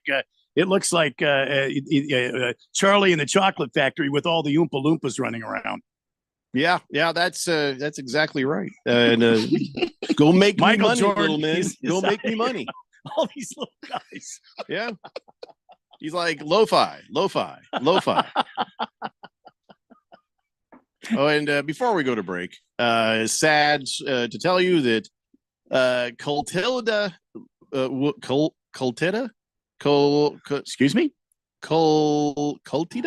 Woods, mother of Tiger Woods, has passed away at the age of 78. Just feel good that she lived long enough to see him and, treat women in just a wonderful way. To be a good husband and a shining example to her grandson on, how you treat him. How do you pronounce her name? Coltida. Oh, I was close. Coltida Woods. Fine woman. She was the one. When you were all over the control room there for a minute while he was coming out with those names. I was trying to figure out who you were talking about. He's Googling everything. He's also trying to figure out, is Coltida okay to say out loud? I don't even. I was also I was somewhat concerned about that as well. Yeah, a little. Coltida. Little bit. That she has passed away, and she was the one who said, "Hey, son, what you should do is wear red on Sundays." So I think it was just so she could find him in the crowd. Was that the reason she could find him in the crowd? I actually don't know why. She was the one who said, "Wear red," but it turned into this really ominous thing. If Tiger's got the lead and he's wearing red on a Sunday, that thing's over. It's over. Yeah. 15 different times it was. Absolutely. I don't know if this is related, but I just saw this. It says Tita, as she was known, had just been seen at the recent TGL competition in Palm Beach Gardens, Florida, and lived near her 15-time major champion son in the Jupiter, Florida area. Yes. There's another thing that Jupiter, Florida is famous for. Poor Tiger never had a chance. You guys not know what I'm not sure I follow. Robert Kraft, that's where he got in trouble. Oh, yeah. I mean, something about that area. Just made everyone real uncomfortable here. Very. I have about Not- 20 jokes going through my head. Yeah, I no, just I could- refuse I to could say just- any of them. Just look at Randy's eyes, and they're just going back and forth. All right, let's take a break. When we come back, let's finally get to it. We are legally obligated as the station that carries the Super Bowl to talk about stuff that's happening on Radio Row and getting ready for the Super Bowl this week. It's the Daily Blender here on 1580, The Fanatic. You okay? I can't sleep with this cough. Sounds like you need to vaporize that cold. Vaporize. Yeah, with NyQuil VapoCool. It's NyQuil plus a rush of Vicks vapors. Whoa. So you ready to get some sleep? Thank you, NyQuil VapoCool. NyQuil VapoCool, the vaporizing nighttime coughing, aching, fever, best sleep with a cold medicine. And to vaporize sore throat pain, try Vicks VapoCool drops. Use as directed. Keep out of reach of children. Let's say you've got questions. You're looking into solar, but you don't know where to start. Well, Harman Solar has the answers. Hi, I'm Jeffrey O'Brien, and listen, there's a couple of ways you can go here. One, visit harmansolar.com, browse around, because right across the page, they got links to all sorts of great information, like frequently asked questions, equipment, tax credits, even testimonials. Or just give them a call, 800-281-3189. Ask them directly. They'd love to hear from you. That's 800-281-3189. Or just go to harmansolar.com. They're going to go nuts when he hits this thing. It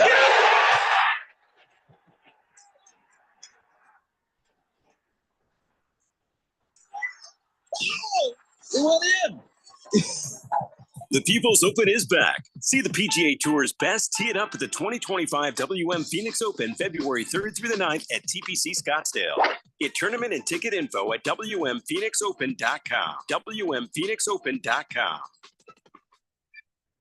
Did you know that daily multivitamins boost your health on the inside and the outside? It's true. Multivitamins with folic acid boost energy levels, improve your mood, and promote overall wellness. And if you decide to have a baby, they can help prevent birth defects in a pregnancy. That's why the Arizona Department of Health Services is offering a free 3-month supply of multivitamins. Visit azdhs.gov/PowerMe-A2C for free vitamins. Sponsored by the Arizona Department of Health Services. Will Shakespeare here. Back in my day, I invented over 1,700 slang words like swagger, bedazzled, and my personal favorite, besmirch. But even I have trouble understanding slang words like yeet or bougie or this is fire. Actually, it is extremely smooth Shakespeare vodka. Okay, boomer. See what I mean? But there is one word that describes the pure quadruple distilled spirit crafted from an 8th century Polish recipe the first time you try it. So lit. I couldn't have said it better myself. Shakespeare vodka. So lit. The Weekend Warriors are hosting a super duper Super Sunday pregame show. And you're invited. Join us on February 9th from 9 to noon at the Spot Neighborhood Grill in Glendale. Of course, we'll talk about the upcoming big game. We'll have special guests and great audience giveaways. And you'll get to meet me in person. They'll get to meet all of us in person. Yeah, but I'm the best looking one of the bunch. Anyways, join us as we broadcast live from the Spot Neighborhood Grill on Bell Road in Glendale. February 9th from 9 to noon before the big game. Right here on 1580, The Fanatic.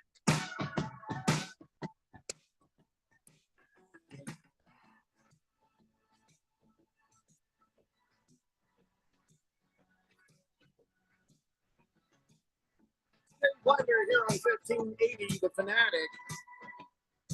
I have a little bit of a conflict. So, Randy, as you know, all the best cars don't get good gas mileage. All the Right. coolest cars don't get good gas mileage. Correct. Well, I'd like to maybe start coming in the office more. I don't know if you know this yet, Randy, but COVID's over. Is it? COVID is over. When did that happen? I am told like 3 years ago. No, say it's not so. No, I've really enjoyed COVID. I'm going to be honest. Not having to leave the house has been amazing. Oh, yeah. Yeah. But now I'm told, well, yeah, maybe you should show up a little more. So I'm thinking, it's like, well, now I got a big old V8, and I'm thinking, well, I probably should get something a little more fuel efficient, right? And I've been looking, just, see what's out there. And there's nothing that gets really good gas mileage that's even fun or cool. I can't find nothing. What about a Mini Cooper? That is about the most unmanly thing I could ever put my ass in. They say it's like driving a go-kart. Well, now I'm listening. I know I had a a friend who had a Mini Cooper. His dad had a Mini Cooper when I was in college, and he lived in Virginia. And when he was in high school, he drove, like, they lived on the top of this mountain, and his high school's at the bottom of this mountain. So he did this like every day. So one day he ordered some pizza, and then we went to go get it, and he drove down the mountain in that Mini Cooper. That is the most terrifying thing that has ever happened to me, because those corners are tight, and it was a mountain. Like, you it's like the fall Italian Job off it. Like, but if you know what you're doing in a Mini Cooper and you have to take tight corners and sharp turns, that thing's fun, man. Just think about you on the freeway in a Mini Cooper. I feel like I'd get ran over by a bigger vehicle. I'd be a little worried about that. I'm so used to being up a little bit higher. Sir Drives a Lot wants everybody to know that you need to stay away from Westgate. Police have it blocked off almost everywhere for some reason. But he says, yeah, Mini Coopers are fun, especially the sporty ones. You can turn at 75 like on a dime. Yeah, it's just kind of too small for me, I think. No moist one. He says, how about a Mustang Mach-E? They don't even look like a Mustang, and I don't like Fords anyway. Don't like Mustangs. So I don't know. I mean, some of the cooler cars that I might like, best they get is 30 miles to the gallon on a freeway, right? So it's like, if I want a really good gas mileage, I'm just going to have to be like in a boring car, So I can't think of any fun cars that, I guess, but Mini Coopers don't seem very manly to me. Well, I mean, manly cars, Randy. Hey, listen, I understand that, but I'm just saying that I feel like perhaps a Mini Cooper would fit you well, because you could drive. Listen, think about it. You could drive underneath like a me car. The trailers of those 18-wheelers and switch lanes really quick. I mean, you drive could, under them. You could drive under them, back and forth. You see what I'm saying? You could make your way to work a hell of a lot quicker. Moist One is suggesting a Lamborghini Urus. I don't know if you could do. I think I've seen that. I think when I went to Kasai in Scottsdale, I think I was parked next to one. Yeah. I've seen that. That's a $250,000 vehicle, Moist One. If I'm worried about gas mileage, do you think I'm getting a $250,000 vehicle? I don't know. Moist One says that gets 13 miles a gallon. Well, you're not helpful. You're not useful, and you're not helpful. Just so you know. Damn. All right, forget it. Forget I said anything. This is not going to help me. What do you mean? Nobody's helping me. I'm helping you. I want a cool vehicle that gets a good gas mileage. Oh, Swave Dave, you're right. He says, what about the electric Hummer? Can I be honest? I just don't trust an electric car. I'll do a hybrid, maybe. But I don't know if I could totally trust an electric vehicle that's all electric. Hurry Harry says Mark Wahlberg in The Italian Job, he drove a Mini Cooper. Yeah, that's what I said. But I'm not looking to take this thing up and down stairs. So no thanks. I don't know. But it feels like there's no cool cars anymore that get good gas mileage. I mean, I'm like, listen, if it gets 30 miles to a gallon, okay, I would consider it. But it's better if it gets like 35 on the street, 45 on the freeway. That's possible. But why isn't it possible with something that looks cool? Well, you could get the Mercedes-Benz 12,800 Mercedes-Benz. I'm not going to drive a Nazi car. That's true. Moist One says electric Hummers are on sale at the Castle Mega Store. Not the same thing. Moist One. Not the same thing. No. Swazman says, I had a 91 Acura Integra, 5-speed red, awesome drift vehicle, 36 miles to the gallon. That was awesome. Acura. CK says, Jeffrey, just complete the stereotype and get a Subaru. Listen, I have a lot in common. I very much do have common interests with lesbians. I do. We both enjoy the same things. I'll drive a Subaru. I don't even care. Oh, my goodness. According to U.S. News and World Report, you could get several cars that are fun to drive and don't kill you at the pump. You could get the 2024 Toyota GR Supra 2.0. No, I need something with a little more back seat space. You could get the Mazda 3 carbon turbo all-wheel drive. Mazda. You could get the Toyota GR8. I'm sorry, Also, like a two-seater. GR86. Okay, all right. We've got more here. The 2024 Ford Mustang, but you hate Fords. And this is not the electric one. This is the V8. V8. What kind of gas mileage does that get? Well, it was. Hang on just a second here. Let me go back to it here. Devilhawk says your mom rides an electric Hummer. He says, just kidding. Please don't block me. Don't deport me. Mm-hmm. Average Joe says Cobra Mustang got 8 miles to the gallon. Love that car. This one says 315 horsepower, 350 pound-feet of torque. What was the gas mileage? The gas mileage is 22 in the city, 33 on the highway. No, that's better than the old Challenger I had. Yeah. It's a V8 and does that? It's a V8. Oh, yeah, does that. Mm-hmm. Huh. Mm-hmm. Oh, that's impressive. More efficient V8. Let's see. That's the eco mode or something. It's a Beamer. I mean, you're an a-hole, but not that big of an a-hole. No, not that big. No. Let's see here. Volkswagen GTI. I feel like I'd have a UTI if I drove All right. that. Okay. It's All just right. too small. Right. Okay. That's another Beamer. Dang, I'm running out of options here. That's another. Swave Dave says, I've been thinking about a Kia Telluride for my next vehicle. Oh, listen. I've seen those. Those look nice. I don't know how good they do. Yeah. Yeah, they do good. Bullseye says, why not get a Cybertruck or a Tesla Model X? Well, as Randy said, I'm not that big of an a-hole. 2024 Kia EV6 GT. No, those are just little. Okay. Yeah, let me see. No. There's the Mini Cooper. You don't want that already. Don't you guys think? All right, let's do a poll right now. Do you think the Mini Cooper is manly or not? Is it unmanly? Actually, don't tell me if it's manly. Tell me if it's unmanly. Is it unmanly or not? I don't think it's unmanly. Am I too big for that thing? No. 200. It's a turbocharged 4-cylinder, and it's 228 horsepower to the front wheels. So far, Hurry Harry says it's unmanly. Heavy Metal Maniac says unmanly. I find it to be neutral.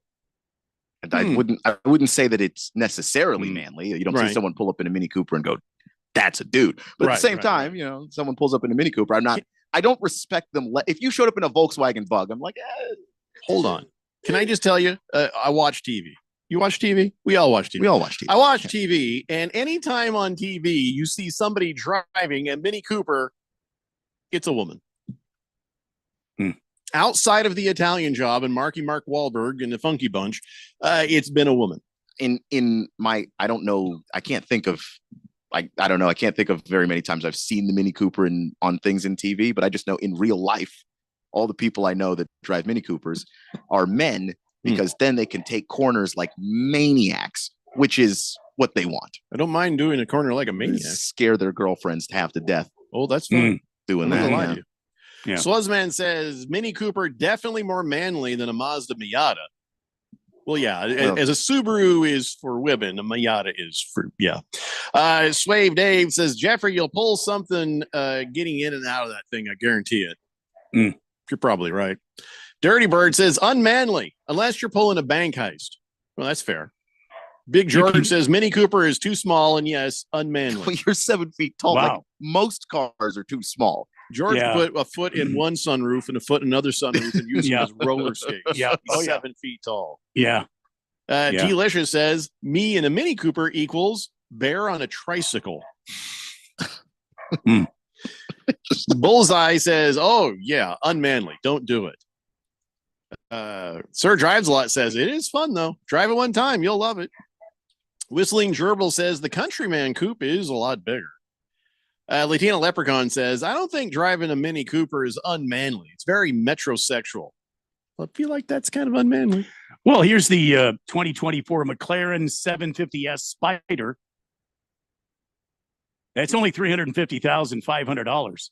Again, if I'm worried about gas mileage, 0 to 60 in 2.7 seconds. Probably not buying a $350,000. 740 horsepower and 590 pound-feet of torque. You know what? I can get that much on a Dodge Challenger that I buy for like $70,000. That's a crazy amount of money to spend. Sorry. to Heavy hear Metal that. Maniac says first car I ever bought was a 69 Delta 88. That car was a boat. Yeah, that was like 8 Mini Coopers. CK says Mazda stepped up their game. You should check out their SUVs. I rented a car and it was a Mazda CX-90. It was a nice ride.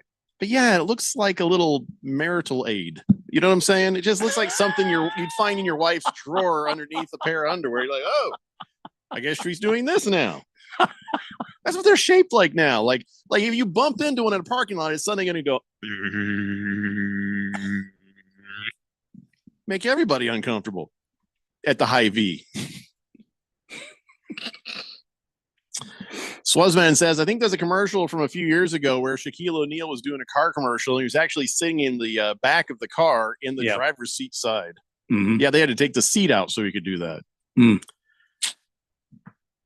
Bullseye says, so I take it Radio Ron's making you guys come back to the office? No, he ain't making me do nothing. He's very cool about all that.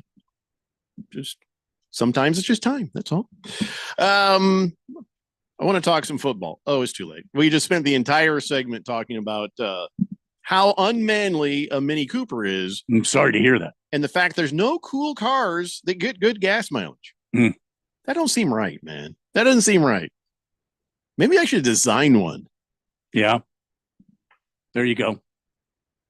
You're feeling some Top Gear vibes right now, aren't you? Yeah. A little like, bit. Yeah. I'm going to be out in the garage with a welding thing, and then you'll see me driving down the road with things falling off and catching fire. Here comes Jeffrey. Get the fire extinguisher. I think it's going to be fun. Swave Dave says, did you ever see the episode of Chips where John and Ponch pulled over Rosie Greer and he got out of a Volkswagen Jetta? No, we've seen that with Bubba. Was it Bubba Thompson who on Police Academy did that? Bubba I think Smith. he got Bubba Smith. I'm sorry. He got out of a Yugo. Yeah. The bit has been done, Swave Dave. All right, we got to take a break. We come back. Let's talk some Super Bowl stuff. It's the Daily Blender here on 1580, The Fanatic. Breaking news coming in from Bet365, where every nail-biting overtime win, breakaway, pick six, three-point shot, underdog win, buzzer beater, shootout, walk-off, and absolutely every play in between is amazing. From football to basketball and hockey to baseball, whatever the moment, it's never ordinary at Bet365. Gambling problem? Call 1-800-NEXT-STEP. 21 plus only. Must be physically located in Arizona. They're going to go nuts when he hits this thing. It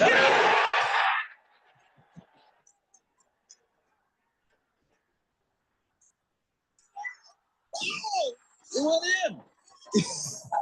The People's Open is back. See the PGA Tour's best tee it up at the 2025 WM Phoenix Open February 3rd through the 9th at TPC Scottsdale. Get tournament and ticket info at WMPhoenixOpen.com. WMPhoenixOpen.com. The Renaissance Festival is back, weekends now through March 30th. Be ready to have a great time. Amazing adventure awaits the entire family. New shows, shopping, jousting nights, non-stop feasting. Leave your cares behind. Happiness reigns at the Renaissance Festival. It's fun and affordable. You'll love the Renaissance. Visit now through March 30th. Discount tickets available at Bashers' and Food City or online at arizona.renfestinfo.com. Presented by Delta Airlines, Bashers', Food City, Pepsi, Budweiser, and Guinness. Huzzah!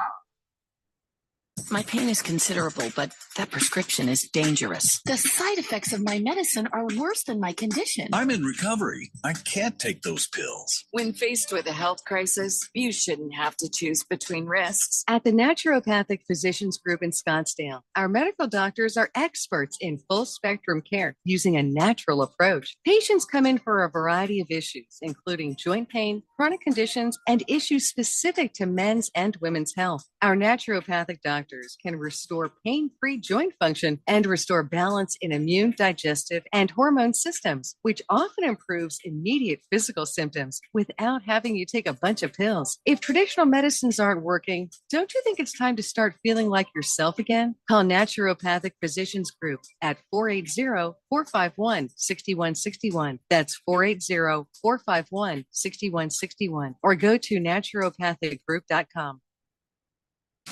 1580, The Fanatic.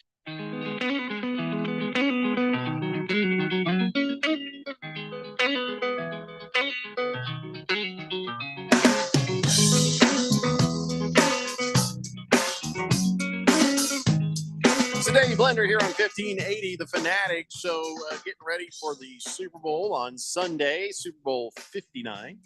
And now Trump is saying he's going to attend the Super Bowl. Well, that sounds great. Here's the thing. First, I was like, oh my God, this is going to be a nightmare for a lot of people because in, security teams and in the whole shebang of, closing off traffic or doing this or that. Then I thought, well, wait a second. This is actually good for the Super Bowl. It's good for the Super Bowl because that means now on top of the local police presence and whatever upgraded presence there was after that terrorist attack, now, if Trump is there, that means you will find no safer place on the planet than downtown New Orleans at the Superdome. Mm-hmm. So maybe this is a good thing, outside of that, it's like, on the other hand, maybe not great that you've told everybody that you're going to be there. It kind of puts you maybe in danger. I don't know. So, but whatever the case, nobody listens to me. So Trump will be at the Super Bowl. So now here's the thing. I wonder if there's prop bets on how many times the camera will show Taylor Swift. Well, now it'll be how many times will the camera show Donald Trump? I bet there's some money to be made there. I would say only a third of the time that they show Taylor Swift. You think they'll show her a third less or a third no, more? a third, 2/3 more. Yeah. Well, I don't think Trump is dating any of the players. No. So no. Mm-mm. Yeah. I had to think about it. No, we're good. Yeah. No. Anyway, so that is the latest for what's going to happen at the Super Bowl. Mm-hmm. Oh, by the way, Pat Riley had gotten the trademark on three-peat.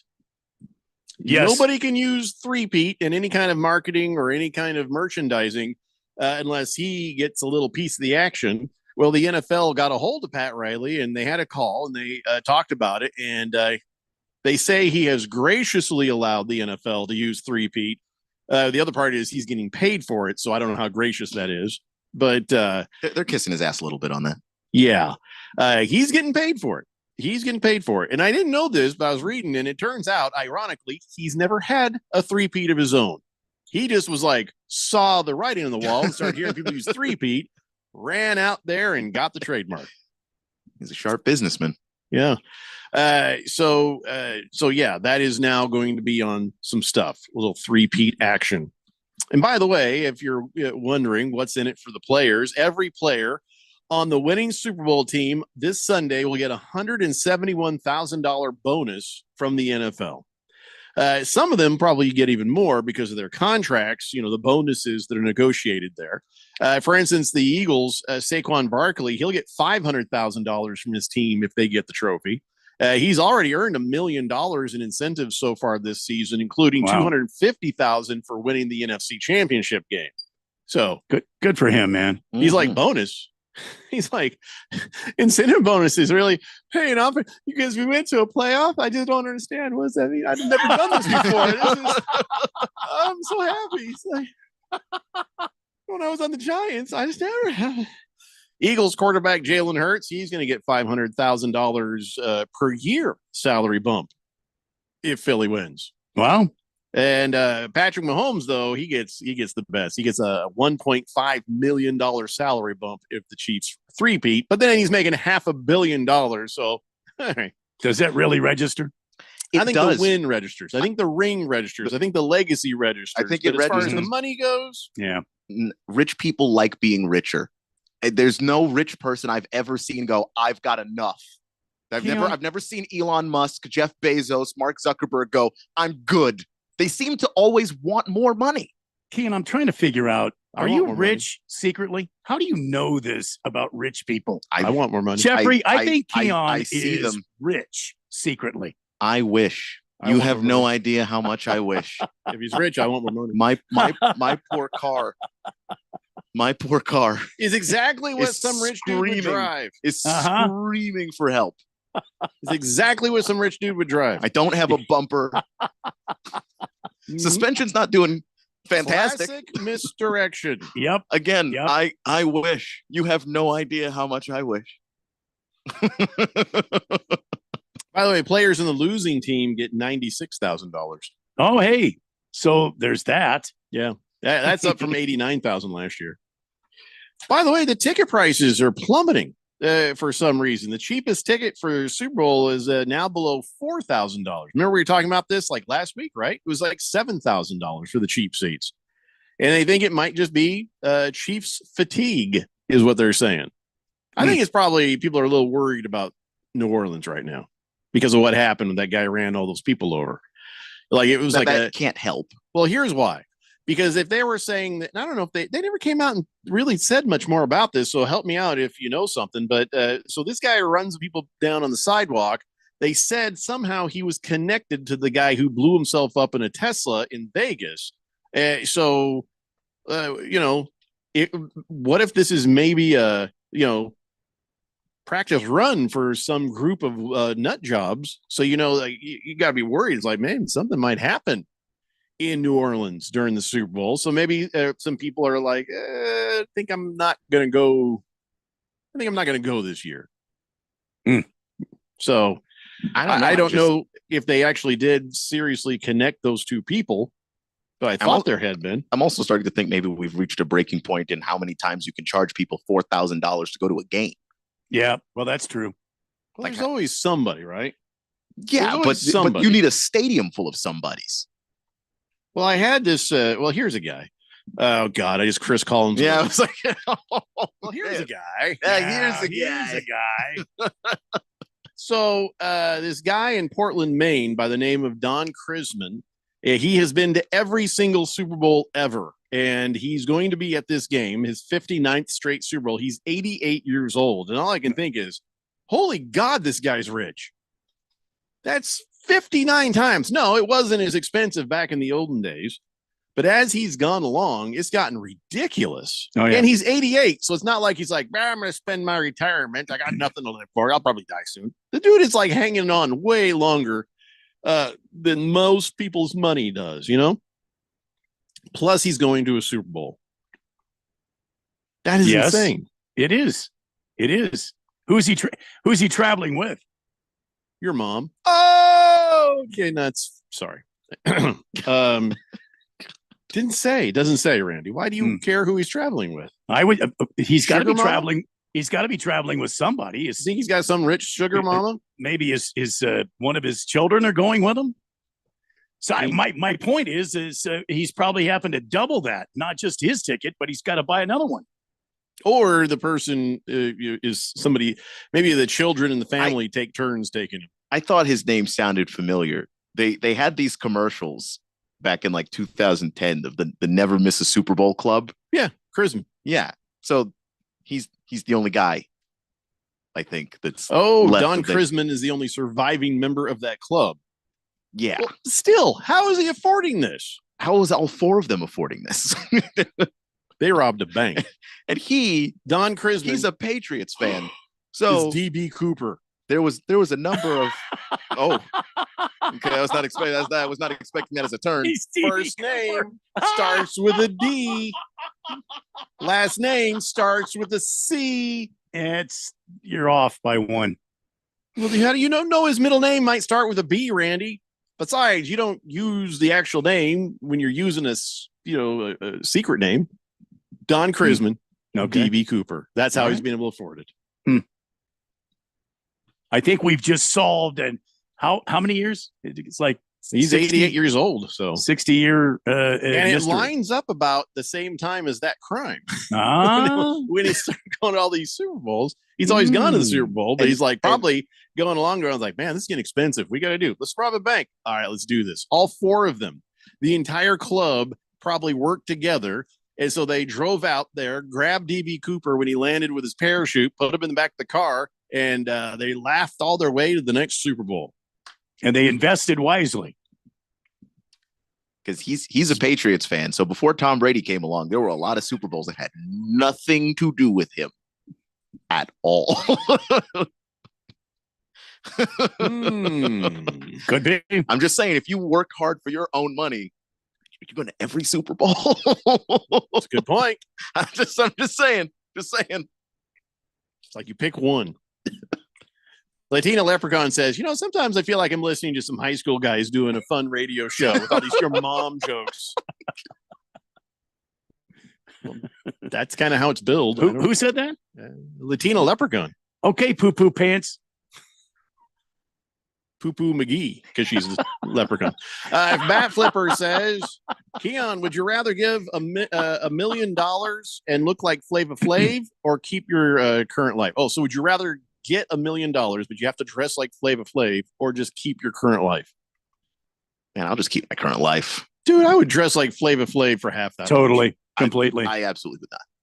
It would have to be $1 million. I mean, I got to act like him. I just got to I understand. Isn't he the one with the clock? He is the one with the clock. I get to grill, whatever else he does. I don't know what he does. Yeah. I assume this is a lifetime agreement. This is for the rest of my life. I don't know what Lifetime Network has to do with this. This is. I'm assuming that you're saying for the rest of my life I've got to dress like Flava Flav. As long as I get $1 million a year, hell yeah. Nah. Oh, he doesn't have a grill. He has just very white teeth. Not doing very all that. Very nice, clean teeth. Just very And he wears sunglasses. That's actually. I mean, I would look dumb, but it's not that bad. See, Jeffrey, I think you could pull it off. I could pull it off. Yeah. No, sometimes he has a grill, sometimes he doesn't. Yeah, I think he could do this. Because he's 65 and he looks ridiculous to me dressed like that. I imagine me at 65 dressed like that, and there's just no way. There's just not a chance. Bat Flipper, how long do you got to do that? Because I need more money if it's for my entire life. Yeah, if it's for your whole life, that's what I assumed. If that's your whole life, no thanks. $1 million a year adjusted annually for inflation. Sir Drives a Lot says DB Cooper laundering money through the NFL. Genius. Yeah. Mm-hmm. I have cracked the code, man. I solve the case. I would watch that movie. I would watch that movie. And then you find out, like when he's 90, he says, by the way, you know how I've done this. Latina Leprechaun says, why, Randy? Why? I didn't even bring that up this time. Because you said when is Scotty the King going to be on again? Yeah, why would you bring up poop jokes, Latina Leprechaun, especially you right now? Or ever. The moment you said that the first time, things were happening. I would never have brought it up again. You've brought it up like 3 or 4 times since then. She's the one that called us a high school radio show. You put this in front of the fourth dimension long enough. Something's lived forever. Why did you do that? Cardinal Art says, Keon, isn't your slogan a broken clock strikes at least twice a day? Take the $1 million. Yeah, boy. Yeah, I don't want to wear a clock around my neck. All right, Jeffrey, I don't think Flava Flav ever said that, ever. Well, he just put it on there, so I thought that was what he said. Didn't he say, yeah boy? He has said that. Yeah. Oh, he has. See, that shows you. Well, then carry on. I feel like I performed that pretty well. You did. As well as Flava Flav and many other things. Yeah. Yeah. Well, that's not what he typed. So. That's not, I'm just saying. Flava Flav. In addition to. I'll always know what time it is if I do this. Got my clock. Kiss the Cook says, here's the ironic thing: Flava Flav late for everything. Like you have no excuse, dude. Kiss the Cook says, Bob said he had enough money. Huh? Bullseye says, if Radio Ron is listening, can he get Keon a new car? Magic 8 Ball says no. Magic 8 Ball says, oh wait, you're serious? Yeah, no, that's CK says, I hope Trump tariffs the Kansas City refs. Because that's how it works. Yes, we just put tariffs on the referees. That's Devil Hawk says, oh yeah, because the Secret Service does such a good job protecting the president. Butler, Pennsylvania, anybody? Yeah, well, he lived. Is he not the president right now? He got shot in the ear. Yeah, he was just a candidate then. Now they're going to have rocket launchers. They're going to have everything covered. Anyways, back to the original singular story I was actually able to talk about in regards to this upcoming Super Bowl. Yes. Ticket prices are going down, so I don't know. You ever want to go to a Super Bowl, this might be your cheapest chance. What are the prices? Like I said, lower, 50% cheaper than they were before. So So the 2,000. Huh? Yeah. All right. Get on Ticketmaster. Figure it out yourself. I'm not here to live your life for you. It's the Daily Blender here on 1580 The Fanatic. Progressive knows finding your new home was a dream come true. You wanted it close to town with a picture window overlooking a yard. And you found it. Now, when you sit down to dinner, you've got front row seats too. Your neighbor's daily pickleball game. Progressive can't save you from your noisy neighbors, but we can save you money when you bundle your home and auto with us. Get a quote at Progressive.com. Progressive Casualty Insurance Company, affiliates, and other insurers not available in all states. Hey, sports fans, this is Dylan Cohen. And I'm Keon Rose, and we're bringing you Beat the Book every weekday from 2 to 3 in the afternoon. So if you want the latest betting picks, advice, and analysis that's sharp as a knife, Or at least sharper than Dylan's last pick on the Cardinals. oh, you've got jokes, huh? Well, maybe you're feeling bold now that your Commanders actually look decent this season. Hey, even a broken clock's right twice a day, right? Well, tune in to Beat the Book with us, Dylan Cohen and Keon Rose, every weekday from 2 to 3 on 1580 The Fanatic. Brought to you by Sport Trade, the newest sports book in Arizona. Make extra money daily from your sports betting? Dylan Cohen from Beat the Book here. You know, I'm always about finding ways to take sports betting to the next level. And that's exactly why I'm pumped to tell you about Edge Boost, the financial platform that pays you cash back to wager. Edge Boost is an online bank account that pays you for every deposit. With the Edge Boost Visa debit card, you're getting up to 0.5% cash back on all of your sportsbook, daily fantasy site, and casino transactions. That's free money back in your pocket just for doing what you're already doing. It's a no-brainer. Plus, your Edge Boost debit card starts with a $250,000 daily limit, and it will never be declined for gambling activity. They've got built-in tools to help you stay responsible, and there's absolutely no hidden fees or minimum required balances. So stop leaving money on the table. Visit edgeboost.bet to learn more and sign up today. That's edgeboost.bet. Once again, edgeboost.bet. Did you know that vitamins are your partners in health, not just inside, but outside too? These nutrients are key to our daily well-being. And for anyone who can get pregnant, folic acid is a must for preventing birth defects, helping you have a healthier pregnancy. The Arizona Department of Health Services is offering 3 months of free daily vitamins with folic acid. Power your health inside and out. Get your free vitamins at azdhs.gov/PowerMe-A2C. Sponsored by the Arizona Department of Health Services. The GCU men's basketball squad is coming off their winningest season in 35 years, their third trip to the NCAA tournament in 4 years, and their first ever NCAA tournament victory. Returning 4 of their 5 starters in Ray Harrison, Colin Moore, Duke Brennan, and reigning WAC Player of the Year, Tyon Grant Foster, the Lopes look to defend their WAC titles and make a run to the Sweet 16. With a non-conference slate, including Stanford, Georgia, and crosstown rival Arizona State, you won't want to miss a moment of the action. So join me, Michael Potter, and Lopes insider Paul Coro all season long, right here on the home of the Lopes, 1580 The Fanatic. Lopes up. KQFN Tempe. Also transmitting on K257CD Phoenix at 99.3 FM and K240 EU Mountain Hills at 95.9 FM. It's time for the third hour. Quiet, people, settle down because it's time. For what? Showtime. When does it start? Right now. 3, 2, 1. Let's get on with the show. Let's do it.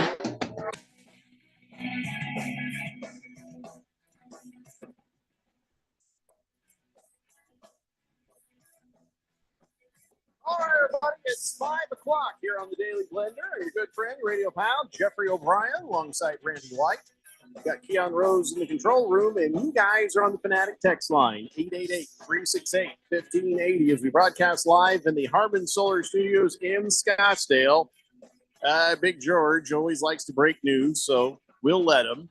But he says the Arizona Diamondbacks have agreed to a 1-year, $5 million contract with free agent outfielder Randall Grichuk. Grichuk had a resurgent year with the Diamondbacks in 2024, slashing a 291 batting average with 12 home runs. I know now a lot of this stuff is falling apart here. I was just, are you happy about this with Grichuk? Yeah, Randall Grichuk has been a good player for the Diamondbacks, and they've done another value deal, another 1-year deal to keep him in the fold. And listen, if he could play like he did last year, and he can play the outfield, he can play the infield as well. I mean, he could play third base. I understand he's He's a great hitter, and I'm happy for the Diamondbacks. Good for them. So as you see the Diamondbacks team, I don't know, starting to maybe come together. Are you enthused? Are you feeling like there's more work to be done? I mean, what do you see with the Diamondbacks right now? Well, I mean, the best thing that I've seen for the Diamondbacks is the pickup of the starting pitcher. I mean, Corbin Burns is going to come in here, and really, I hope he's going to really fuel the Diamondbacks pitching rotation. He's going to be a good guy at the top of the Diamondbacks rotation. Then you go right from Corbin Burns, you go right into the milkman, and then you go into the other lefty. What's his name? I can't think of it right now. But you've got a good look at a starting rotation that could be formidable. Now, Ralph said it's good that Corbin Burns came to the Diamondbacks and is going to be in our rotation, and Ralph says that the Dodgers hit him really well. But I'm not too worried about what Ralph says about the Diamondbacks. The Dodgers are going to have to perform in order to beat them, and this guy's going to come out here with an opportunity to be on a really exciting team that is going to make the playoffs this year, in my humble opinion. Sir Drives a Lot says he'll be the designated hitter. Who, Grichuk? Yeah. I mean, Grichuk will probably play some DH, and like I said, the guy can also play some third base. Excuse me, and he can play the outfield. And the Diamondbacks, we already know, are pretty deep in the outfield. So I think this is going to be a good addition. He was already a free agent, and he's already familiar with the Diamondbacks. It's a good addition to the team to bring him back in. Yes. All right. So there you go. Arizona Diamondbacks, continuing to, I guess, get the pieces into place. Big George says, I agree with you, Randy. I like this signing. Sad to see Christian Walker leave, but Paul Sewald left too. So addition by subtraction there. I mean, I don't know about Sewald. Sewald was hurt, and he really didn't perform the way everybody thought that he was going to perform. So we'll have to wait and see what the Diamondbacks do in the bullpen. But yeah, I think I'm sad to see Walker leave. But listen, the Diamondbacks weren't going to pay him what he's commanding. I mean, look, this guy's a perennial Gold Glove award winner at first base. He certainly came in and filled some big shoes when we lost Paul Goldschmidt, and it was probably a good thing that we lost Paul Goldschmidt, because look what happened to him in St. Louis. I mean, he's gone on to the Yankees now, but Goldschmidt is going to play some first base, but he's also going to be a DH, and that might be good for his bat. Remember how he was kind of in a slump in the beginning of the season, and then he would warm up towards the end of the season. So who knows? Maybe this is a good thing for Paul Goldschmidt. All right. So, last year, we didn't make the playoffs. The year before, we were in the World Series. Yeah.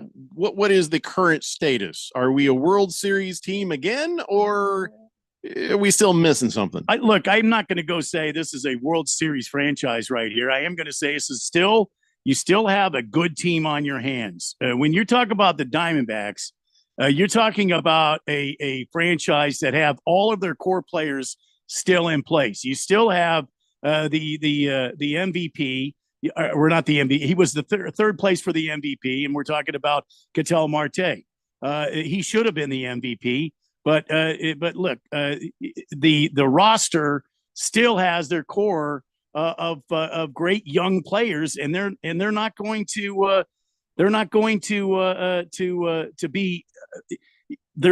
be easy to beat in the National League West or in all of Major League Baseball. They're going to be a good team. They're going to be a good team all the way till the end. I expect this team to make the playoffs, barring any unforeseen, God forbid, injuries. I think this Corbin team, Burns, is he the answer? Was he the big answer? Well, listen, we made a mistake with bringing that kid from Texas. Thought he was going to be good, and the kid just didn't work out. I mean, he's still in our bullpen. He hasn't been shipped off anywhere. So the Diamondbacks have got Jordan Montgomery sitting in their bullpen, and we'll see what happens. You still have Corbin Carroll. You still have Ketel Marte. you still have a team that can surprise you, and they're exciting to watch. So get your tickets now and go out and watch this Diamondbacks team. All I know is we learned a very valuable lesson last year with the Diamondbacks. And What that was is that? every damn game matters. Every game matters. Yeah, that's true. That's true. Every game. Well, you know, you just got to do what you got to do. Anyway, so all right, I just thanks for the update on all that. You know, you don't hear much about the Diamondbacks. I'm sure everything you're hearing about is about the Super Bowl.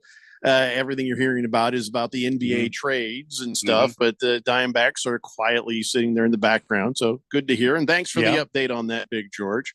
My wife asked me, she's like, "Hey, who's singing the national anthem at the Super Bowl?" And then I was like, "I don't know." So I went and I found out everybody who's performing, at least so far that we know, at the Super Bowl. So on Sunday, the national anthem will be sung by John Batiste. And you know who he is, Randy? You don't know. You just Googled him. No. He's a singer, he's a songwriter, and he used to be on the Late Show with Stephen Colbert for like 7 years. That's where I've heard his name before. Yeah, okay. He's really good with his piano player, band too. called Stay Human, and he composed stuff for Pixar. You know, the movie Soul. He did that, and you know, he's a pretty accomplished artist all on his own, but he will be singing the national anthem. And then America the Beautiful will be performed by Lauren Daigle and Trombone Shorty. Everybody knows Trombone Shorty because he shows up at sporting events doing the national anthem all the time. Well, now And he he's gets from to New do a Orleans. different song. What's that? And he's from New Orleans. Right. He's a local fave. Lauren Daigle, she's a Christian pop singer and songwriter. She's got 2 Grammy Awards, and she's also from the area. She's a Louisiana native. So, and you might remember her, Keon. In 2020, she sang the national anthem for the college football playoff game when they had it in New Orleans. I guess that makes sense. Yeah. And then for Lift Every Voice and Sing, Ledisi. Am I saying that right? Ledisi?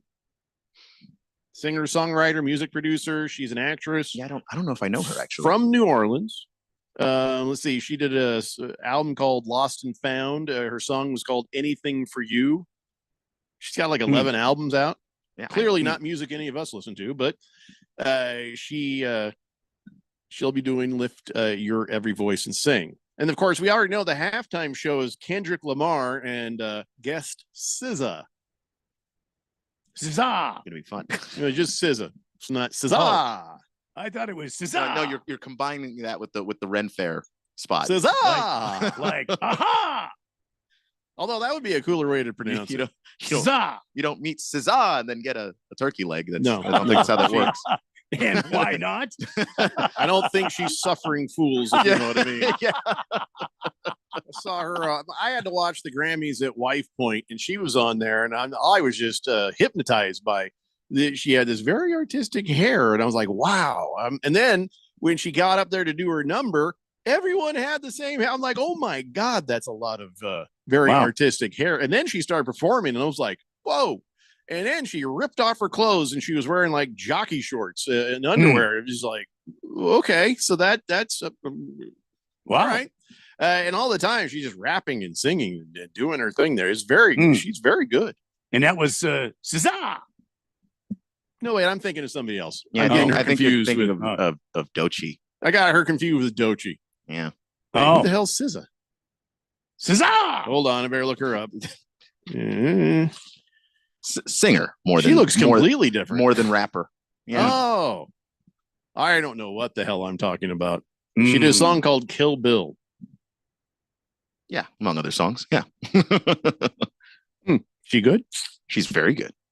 Is she gonna mesh well with Kendrick Lamar doing rap? That's why I thought it was she's the Doechii or on Loechii. on his last album GNX. She's on a bunch of songs. So yeah, they'll be fine. All right. So, and there's going to be more guys and gals. I don't know who. I'm sure they call themselves guys and gals, but you know, there's more people will come out and perform. I'm sure. Hefty Lefty says you should see the SZA on the Hot Ones. She had prosthetics to make her face look like a bug. What? What? I can't say that I watched that one. I bet I can get a picture of it up here. Let's see. Okay. She did do that. Actually did. She appeared on Hot Ones, and she had big alien bug eyes, prosthetic on her face and antenna. Why would she do this? Who was this? I think she's awesome now. Yeah. SZA. Because she's weird and you can't stop her. She's really that weird, huh? Weird as she wants to be. That's awesome. Any given moment. Yeah. Hefty Lefty wants to know if that Christian pop singer had her albums go gold, frankincense, or myrrh. Let's see. Triple myrrh album. Mm-hmm. According to this, I don't know. She got Grammys. Bullseye says, "Are you talking about Sia? She's hot." No, we're talking about SZA. Sia is a different person. Bat Flipper says SZA is love making music. Okay. Excuse me? Latina Leprechaun says it does work for that too. Yeah. No Fats Domino at the Super Bowl. He's from New Orleans. I think he's dead. Feel like he's dead.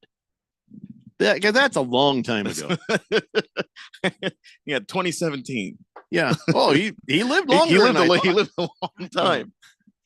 Oh, but my dog came in and startled me again. Oh boy, made me hurt my arm. Stop doing that, Bebo. He comes running at me. He comes not like running in happy. He comes running in like he's about to mug me, like he's about to kill me on a stairwell. Quit that. He's walking away going, I don't know what I do. Sir Drives a Lot says SZA and Kendrick are on tour later this year. Glendale in May. Oh, well, I don't have to go to that if I watch the Super Bowl. I mean, I get to see it on there. I'll see both. There you go. Kiss the Cook says next Friday, first day of spring training. What? No, not workouts, not spring training, right, Randy? The doors open next week to pitchers and catchers. Yeah. Mm-hmm. When's the actual spring training? Like the games? Gosh. Let's see. It's usually around February 28th or March 1st, depending. First game of spring training this year. I don't know what this text means. Gamecock says, listening up SZA with my hand, romantic times. What? Yeah, you're just gonna. Oh, does that mean something to a song? It's a typo. Someone said SZA is love making music, and he said, listening to SZA. Gamecock, you should probably keep that to yourself. Personally, I think that you could not have waterboarded that out of me. But if you're willing to just volunteer that, that's certainly a decision you could have made. I feel like we could waterboard that. I really don't think you could. There's just certain things I would rather die. I would rather die than say it out loud. Spring training officially begins on Thursday, February 20th, when the Dodgers take on the Chicago Cubs in the Cactus League opener. The next day, the spring training for Florida, the Grapefruit League, will start when the Yankees take on Tampa Bay. All right, there you go. And by the way, yeah, that means you and I are very different. I'll willingly admit that I occasionally make mad, passionate love to myself. Yeah, just you need to be waterboarded for it. I'm not going to tell you the music I'm listening to when it happens. That's different. Well, if it's mad, if I'm making angry, mad, passionate love to myself, like really abusing myself, I'm feeling like Burt Bacharach. That's probably where I'm going to go. Yeah. Burt Bacharach. Sure. So tired of that. What the world needs now. Oh, I hate that commercial now so bad. Oh, boy. Buzzman says, Google says Lee Harvey Oswald and Ellen DeGeneres, both from New Orleans. Supposedly famous people from there. Well, we know who they are, so I guess they are famous. Gamecock says, thank you for realizing my typo, Keon. Great minds think alike. He's like, no, Keon does not think like you, is what he's saying. Mm-hmm. Different minds. Completely different minds. Anyway, so what was my point? Yeah, that's who's going to be at the Super Bowl. Performing, yeah. I think it'll be good. I think so. That's a good, talented list of people. Of course, Louisiana lawmakers, they're not so sure. They are going out there saying they have serious concerns about Kendrick Lamar's halftime show, saying, hey, after what we saw J-Lo and Shakira do and what we saw Rihanna do, and don't even talk to us about Janet Jackson, we are concerned about this halftime show. What did Shakira do? Oh, man, that twerking, that lewd dancing and twerking she did with J-Lo, hardly wearing anything but sparkly clothing.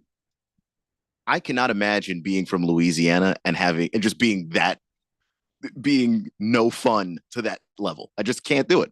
Here's what the one said. She said, we realize these past vulgar performances have been acceptable to the residents of those states where the Super Bowls had been previously held, but in Louisiana, these lewd acts are inappropriate viewing by children, that they objectify women, and they're simply not welcome by the majority of Louisiana parents. Super Bowl is a family tradition. They're like, well, what's the problem there? Well, for one thing, the wearing of little clothing, being groped by male and female dancers on the stage, Shakira, while the performer made sexually suggestive gestures and performed in a stripper pole. Well, that was J-Lo, but okay, we get your point. Yeah. And then also it's like, oh, don't even talk to us about Rihanna. Rihanna, the lyrics were so, oh my God, they were so offensive. And then she was groping herself while she sang song lyrics that were so offensive that few Louisiana adults could read those lyrics before an audience without shame. And she, at the time, pregnant. So somebody in Louisiana is clutching some serious pearls. You know, and it hasn't happened yet. You're clutching your pearls over a halftime show that has not yet occurred. Yeah, listen, Louisiana, here's something you need to understand. Kendrick Lamar is going to come out and he is going to shame an alleged pedophile. What many could times be wrong with that? Hopefully. Many times. I remember every time he got up there and got a Grammy, they were playing that song. I was like, oh, you can hear the words in the background. You can hear the people in the audience all saying A minor, which is just my favorite part of that whole song. It was good. It was good. I mean, listen, I didn't mind being forced at Wife Point to watch the Grammys. They were actually pretty entertaining. The Herbie Hancock, the stuff in the middle for Quincy Jones was a little rough, but the rest of it was really good. Yeah, I mean, look, you can't clutch your pearls over this. All right, this can't be it because you're Louisiana, New Orleans. What has New Orleans produced except music exactly like that forever? Sure, we'll get. And also, we're grateful for it. Some anti-gambling legislation will be put on the ballot in Nevada. Whatever. Wow. All right, we got to take a break. We come back. The boys are all on Radio Row. We always refuse to go to Radio Row for the Super Bowl because it just seems like a nightmare to me. But a lot of good interviews are happening, and you're hearing them on Rich Eisen earlier on in the day. So we'll recap some of the things that maybe we've learned from the Super Bowl Radio Row this year. With some more information and updates about the upcoming Super Bowl. It's the Daily Blender here on 1580 The Fanatic. This is Brent Musburger's Action Update on 1580 and 99.3 The Fanatic. Brought to you by G-Bank. Earn cashback rewards on every eligible gaming transaction. vsin.com/GBank. Subject to credit approval. Terms and conditions apply. NFL, the Kansas City Chiefs and the Philadelphia Eagles met the media on Monday in New Orleans in preparation for Sunday's Super Bowl. Kansas City is in the big game for the 5th time in the past 6 seasons, trying to become the first team to win 3 consecutive Vince Lombardi trophies. The Eagles are in the Super Bowl for the 5th time in franchise history, with just 1 win to show for it. That was Super Bowl 52 against New England. The Chiefs are a 1.5-point favorite, -105 against the spread. The Eagles getting a 1.5 or -115. On the money line, the Chiefs are -120, while the Eagles are at even money. The over-under is at 48.5. The over is at -115. The under -105. I'm Tony Desiri with your VSiN Action Update on 1580 and 99.3 The Fanatic. Water is Arizona's most valuable resource. And for over a century, Phoenix has led the way in providing reliable water services. Wherever you call home in Arizona, we all share the responsibility to conserve for tomorrow. Watch your water use, especially outdoors. Consider desert-friendly landscaping and water-saving appliances. Together, small changes can make a big difference. Learn more at phoenix.gov/water and help secure Arizona's water future. This message is sponsored by the City of Phoenix Water Services Department. Hey guys, Jeffrey O'Brien here. Did you know Harman Solar has gone super high tech? There's an amazing tool at harmansolar.com that'll give you an instant ballpark solar estimate using satellites from space. You just type in a little information, and within seconds, you'll have an idea of just how little money it takes to save big on that monthly electric bill. I did it, and within seconds, they measured my roof and calculated my savings. It's very impressive. Go to harmansolar.com and give it a try yourself. That's harmansolar.com. Make extra money daily from your sports betting? Dylan Cohen from Beat the Book here. You know, I'm always about finding ways to take sports betting to the next level. And that's exactly why I'm pumped to tell you about Edge Boost, the financial platform that pays you cash back to wager. Edge Boost is an online bank account that pays you for every deposit. With the Edge Boost Visa debit card, you're getting up to 0.5% cash back on all of your sportsbook, daily fantasy site, and casino transactions. That's free money back in your pocket just for doing what you're already doing. It's a no-brainer. Plus, your Edge Boost debit card starts with a $250,000 daily limit, and it will never be declined for gambling activity. They've got built-in tools to help you stay responsible, and there's absolutely no hidden fees or minimum required balances. So stop leaving money on the table. Visit edgeboost.bet to learn more and sign up today. That's edgeboost.bet. Once again, edgeboost.bet. The Rich Eisen Show. Rookie quarterback who dropped his Huggies a long time ago in Jaden Daniels. He is the 100% leader in the Why Not Us clubhouse. They are the first team since 1991 to win a playoff game in which they had at least 5 or more fourth down attempts because they believe in this kid and the personification of Jaden Daniels' coolness. Weekdays at 10 a.m. on 1580. The Fanatic.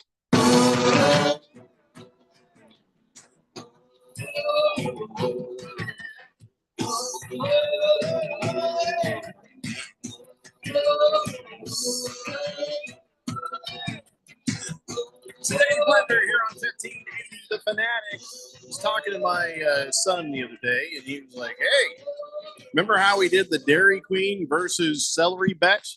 I'm like, yeah. And it is like, I told you guys about that, right? We had a bet on the Broncos versus Colts game, and the bet is whoever, if your team wins, you get to eat Dairy Queen, and the other person has to sit across from you and eat celery the entire time. Yeah, that you're eating your hot fudge sundae or your banana split or whatever. And so he's like, hey, but he's like, I don't know who to bet on. I'm like, I'll be honest, I don't know, I don't either. He's like, well, who do you think's going to win? And I was like, I don't know. He says, isn't that your job? And I says, why don't you go do your damn homework? Isn't that your job? Didn't appreciate that snarkiness, but I don't know. I honestly can't say who's going to win. Don't know at this moment. I can't even tell you who I'm going to pick.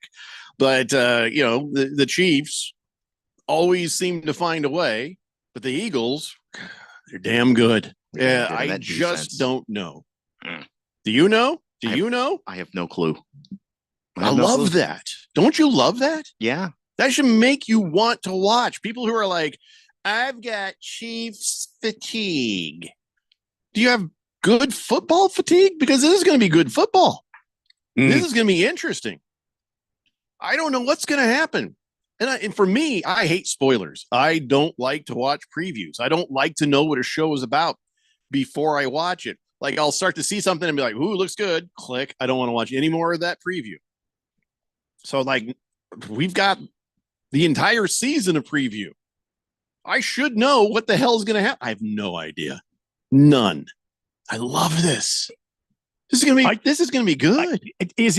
Am I the only one on this program that remembers early this year that the Chiefs' offensive line was a complete and total liability to this team? Well, I mean, Patrick Mahomes being mobile, and I feel like they've sort of fixed some things. They are better now at the end of the season than they were earlier. They fixed some things? They made some acquisitions, and they went out and picked up some free agents. Are they good enough to stop that that Eagles defense? They've been good enough to stop other defenses that were pretty good. So am I right, Keon? Yeah, and they themselves have a good defense. Like this is also the thing. Oh, they too. have a great defense. Yeah, it's a great offense going up against a great defense, and vice versa. You could flip it the other way too, and you'd have a strong case to be made there. I don't think that this is like sometimes you have a Super Bowl where it's just that great offense versus that great defense, and then the other teams' offense and defense kind of don't really matter. Like this isn't one of those. I think both sides of the ball for both teams are very strong, and that's what makes this hard to figure out, I think. I just don't know what to tell you. I don't know either. This one's a tough one. I know who I want to win, but that's different than who I think will win. I won't be putting any money on this game. I want the Chiefs to win. I want to see them make history. No, I'm not even concerned about that. But I also want to see Saquon Barkley stick it to the Giants. I want to see Jalen Hurts finally have the respect that he deserves. Absolutely. This is a guy I was thinking about earlier on today, and I just did a Collinsworth myself. This is a guy right here that he was at Alabama, and he got replaced for Tua. Right? So he went to Oklahoma. He won there. He gets drafted by the Eagles. I mean, this is it. I feel like he needs this, man. He needs this. We all need this. He needs this Super Bowl to validate who he is as a champion. It will not be his last go. I don't think the window's closing on Jalen Hurts. I don't think so. I don't think it's closing, but that NFC is getting tougher all the time. Yeah. And well, like they talked about Josh Allen, maybe time to trade you out of that that division into an easier division. Mm-hmm. Like they're talking about trading Josh Allen out of the AFC so he doesn't get beat by Mahomes every time. We'll take him in Phoenix. We'll take him in Phoenix. Straight across. We'll give you Kyler for John right now. Can we make that? Who's talking about? Who do I have to call? What's that? You want Josh Allen on the Cardinals? Yeah. Absolutely. They're right an now. NFC team. Why not? But now. But who's talking about this? Because the Bills can't be. I just mean people are having that idea. I mean, sure, but I don't mean real people. I meant the internet. You might meet the guy in the Super Bowl. So what have you actually? I meant the same. What have same place where I learn all about how COVID was engineered by Fauci and those things. It's just to me when you look at what the NFC is becoming, just because you can get to a couple of Super Bowls doesn't mean you're guaranteed to go back, and that doesn't mean the window's necessarily closed. It just means getting to Super Bowls is hard to do, and even the best quarterbacks that have ever played this game don't go back a bunch of times.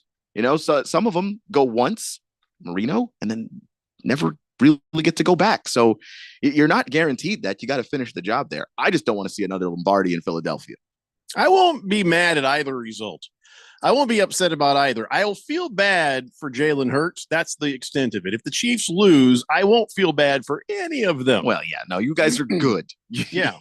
But I'll feel bad solely for Jalen Hurts. I don't like Sirianni. I don't like him. Yeah, if there was a way to root for Jalen and Saquon and Quinyon Mitchell and all those guys without rooting for Sirianni, that would make it easier. Yeah. But also I just don't like the Eagles. So Sir Drives a Lot says, well, if you trade Josh Allen to the NFC, why wouldn't he just lose in the Super Bowl against Mahomes? Because the hope is maybe you don't run into him there. You know what I'm saying? Has that worked out? Has that worked out for very many AFC quarterbacks so far? In the future. Hasn't it just been Joe? That's it. Swazman says, my prediction for Super Bowl is Eagles 37, Chiefs 31, overtime, Saquon Barkley runaway touchdown. So you're saying overtime? Hey, Chiefs have already done that once. Why not? Can't even tell you that's not going to happen. Can't tell you it is. Halfy Lefty says, Keon and I will be rooting for opposite teams, but for the exact same reason, I think. Yeah, division rival. I do not want to see you in a Super Bowl. It makes me sad to even know that you have a chance. Predictably, Navy Brad says, refs by 7. Refs 3-peat. More on the pearl clutching lawmakers in Louisiana. Kyle G says, might be the silliest pearl clutching morality grandstanding, especially from a state known for Mardi Gras, poverty, riverboat casinos, and garbage sport franchises. Go boil some crawfish and shh. It is true. You can't lie about that. You're not wrong. We're talking about, let me give you just a little idea here. We're talking about the same Saints team that was offering to help the child abusers in the Catholic Church cover up sex crimes and try to work PR on it. Yeah, not really listening to anyone in the state of Louisiana when it comes to morality. I mean, they were very much more involved than they said they were. First, the Saints were like, well, we just a little. No. Now, the Saints' emails to Catholic Church, they got leaked. It's a violation of a court order. Somebody's going to be in a lot of trouble, but way more information has recently been released. It does not look good. Oh, boy. And by the way, rot in hell anybody who's trying to obstruct justice when it comes to somebody hurting a child, somebody molesting a kid. And so now the Saints organization said, hey, let's help you with that PR. Are you effing kidding me? So no, you are not the right state to talk about this. And then I find out today they're talking John Gruden could end up with the Saints as an offensive coordinator. Why not? Sure, of Why course. not? If you're doing the thing where you're helping cover up molestation with the Catholic Church, you may as well have racist John Gruden on your staff. I'm just interested. I'm not saying anything here. I'm just interested. Did the church contact the Saints to help them? That's a good question. Or did the Saints reach out to the church? Because if the Saints reached out to the church, that's somehow worse. It's bad either way. But somehow the Saints were like, hey. Yeah, I don't know who started the conversation, but they were just clearly in it. But here's what I do know. The Saints offered to help. So whoever started the conversation, I hear what you're saying, but they offered to help these things. It just seems like it would be so much worse if the Saints were approached and they agreed to it. Well, that's something we can look at another time. I don't want to get too bogged down. I know. But I was just curious. I saw the crawler on the bottom of the screen there, and I was like, whoa, wait, what? But yeah, we'll clutch our pearls over that. Rihanna had a lewd lyric once. Oh no! The humanity. Think of the children. Oh wait, no, you don't do that though. I've been in New Orleans a few times, and I will stay away from the French Quarter.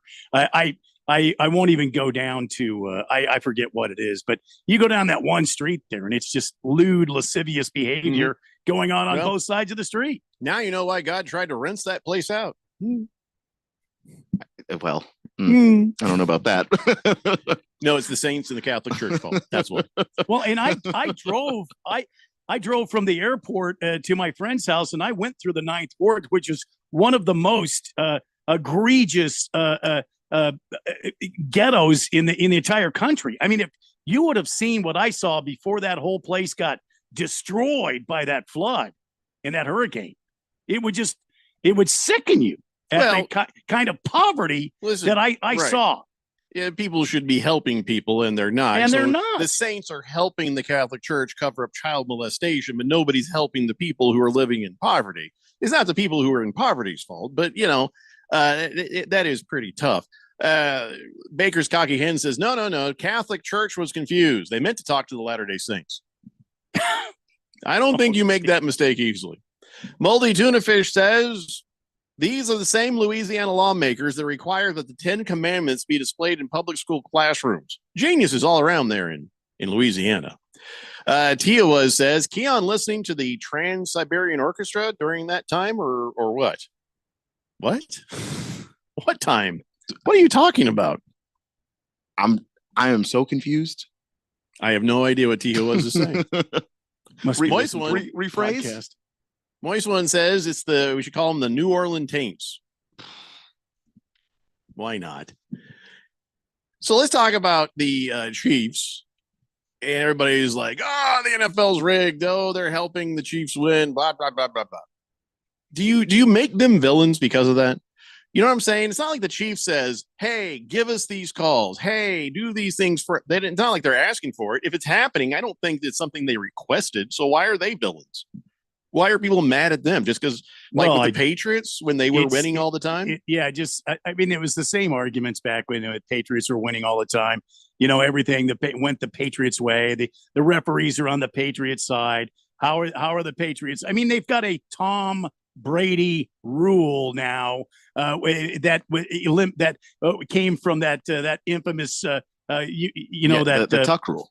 The Tuck rule. And so I thought that had more to do with the silence of the lambs. No, but I guess the Tom Brady rule. And so now it changed football forever. And of course, that showed that the refs in the NFL were on the side of the Patriots. Well, where's the refs in the NFL now? The Patriots haven't been winning last 5 seasons. Well, when Tom Brady left the team, they were no longer commercially viable and ratings getters, so they moved on to the next darling. That's what people because it's a quarterback driven league for 1 year. By the way, Tia he did win. if you want to go there, Tia was wondering if you were making mad, passionate, angry love to yourself or someone else to the Trans-Siberian Orchestra. Oh, no. I don't know if you could you? Well, I'm sure someone's tried. No. Sorry, back to Patrick Mahomes. So Patrick Mahomes says, he's like, we don't embrace being villains, but we're going to keep on winning. It's like, so here's the thing. If you want me to be a villain, I'll be a villain. I remember seeing Anthony Jeselnik was talking about this. He's like, we showed up and he realized that just by the way he looked, people just weren't going to like him. He's like, he steered into that. And he's like, it's way fun to play the villain. You can just get away with whatever. You just, it doesn't mean he's really like that in real life. So it's like, sometimes if they talk about people who are actors, they're like, the best parts are the bad guy parts. Those are the parts that are the most fun to play. Yeah. So, if Patrick Mahomes and Travis Kelce and all the guys on the Chiefs are being seen as villains, that makes it more fun. Why not? I mean, I remember when LeBron joined D Wade and Chris Bosh, and they formed that super team, and they were actually shocked the first year that people thought they were villains for joining up together. And then I remember there was one press conference when they were going into season 2. They just lost that finals to the Mavs, and LeBron was like, if you want me to wear the black hat, I'll wear the black hat. And then the scariest basketball team I've ever watched in my life had an entire season where they were horrifying and impossible to beat. I'll be the villain. You call me an a-hole, I'll show you an a-hole. Yeah, don't you got to be careful with that stuff because some people really enjoy it. Yeah, why not? You know what? It's just a matter of the Chiefs getting beat. That's the bottom line. And look, these are competitors. These are ultimate competitors, and they're going to go out and play hard every game. Both teams deserve to be there. Yeah, they want to win. Clark Hunt, the owner of the Chiefs, he's like, I laugh at your excuses about the refs and the other teams and blah, blah, blah. He says, you almost have to laugh at it. There's definitely no conspiracy. Of course, you're going to say that. But also, what else could he say? Even if there isn't, and he says there isn't, no one's going to believe him. And if there is and he says there isn't, no one's going to believe him. Silver Pop says, Jeffrey, so Mahomes crying and pointing fingers and wagging them at the refs, throw a penalty, and then they do. Doesn't that count for asking for it? Everybody. You've does never that. seen quarterbacks do that, Josh. You've never seen Josh Allen do that. You never seen anybody do that. Yeah, I'm surprised there's not more wrist injuries from that little flag throwing motion that they made. just about every. I would say 99% of wide receivers in football have done exactly that. Yeah. He says, I don't know. Same thing as flopping. They're clearly calling for it. That's why I think people say the refs are involved. Yeah, but the people who flop, people flop that you're not responsible for giving yourself the call. As much as I don't like the flopping of LeBron James or James Harden or whatever, it's the refs that give them the calls. I can't tell you how many times I've seen football teams. I've seen baseballs. I was coached myself. If the ball comes near you and you gotta go down in the box like you got hit, and then you gotta just start running to first base. It's all how you sell the call, man. Yeah, it's all how you sell it. And look, the Patriots, the Cardinals, the Eagles, they all sell the call. Don't hate the player, Hate the game. No, I was going to say hate the Saints because right now I kind of hate the Saints. Kind of hate the Saints a little bit. Yeah. So, well, I should have seen that. I'm sorry. Yeah. All right, let's take a break. When we come back, more of whatever and other this and that. I don't know things. Yeah, sure. It's a Daily Blender here on 1580 The Fanatic. I occasionally have nerve discomfort in my hands, so the things I love to do Let's play something, Grandma.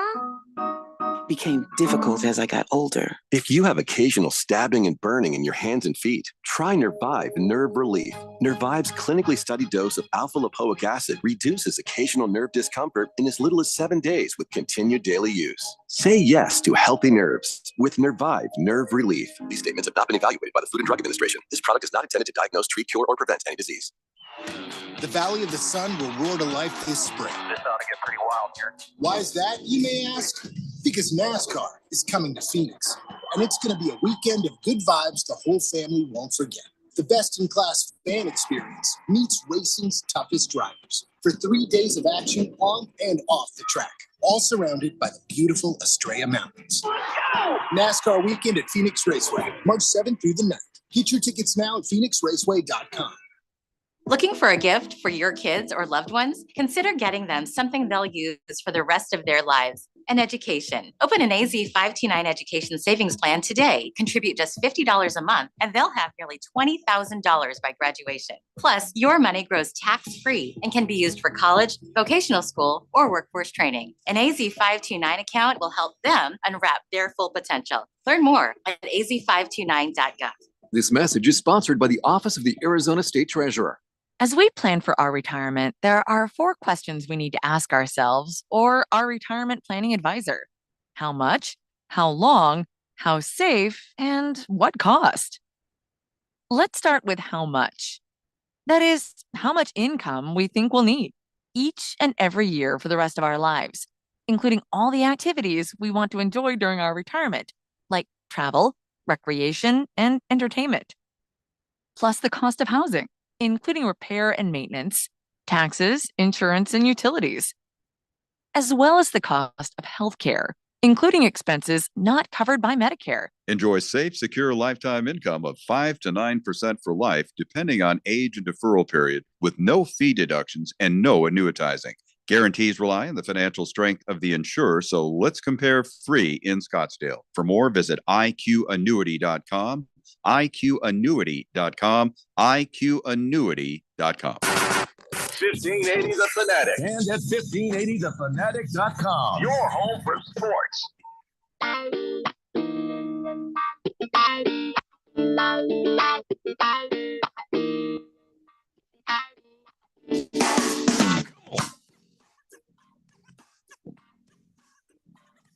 Blender here on 1580 The Fanatic. Cardinal Art says, hey, did you get that Whataburger yet, Jeffco? Had my daily fix this morning.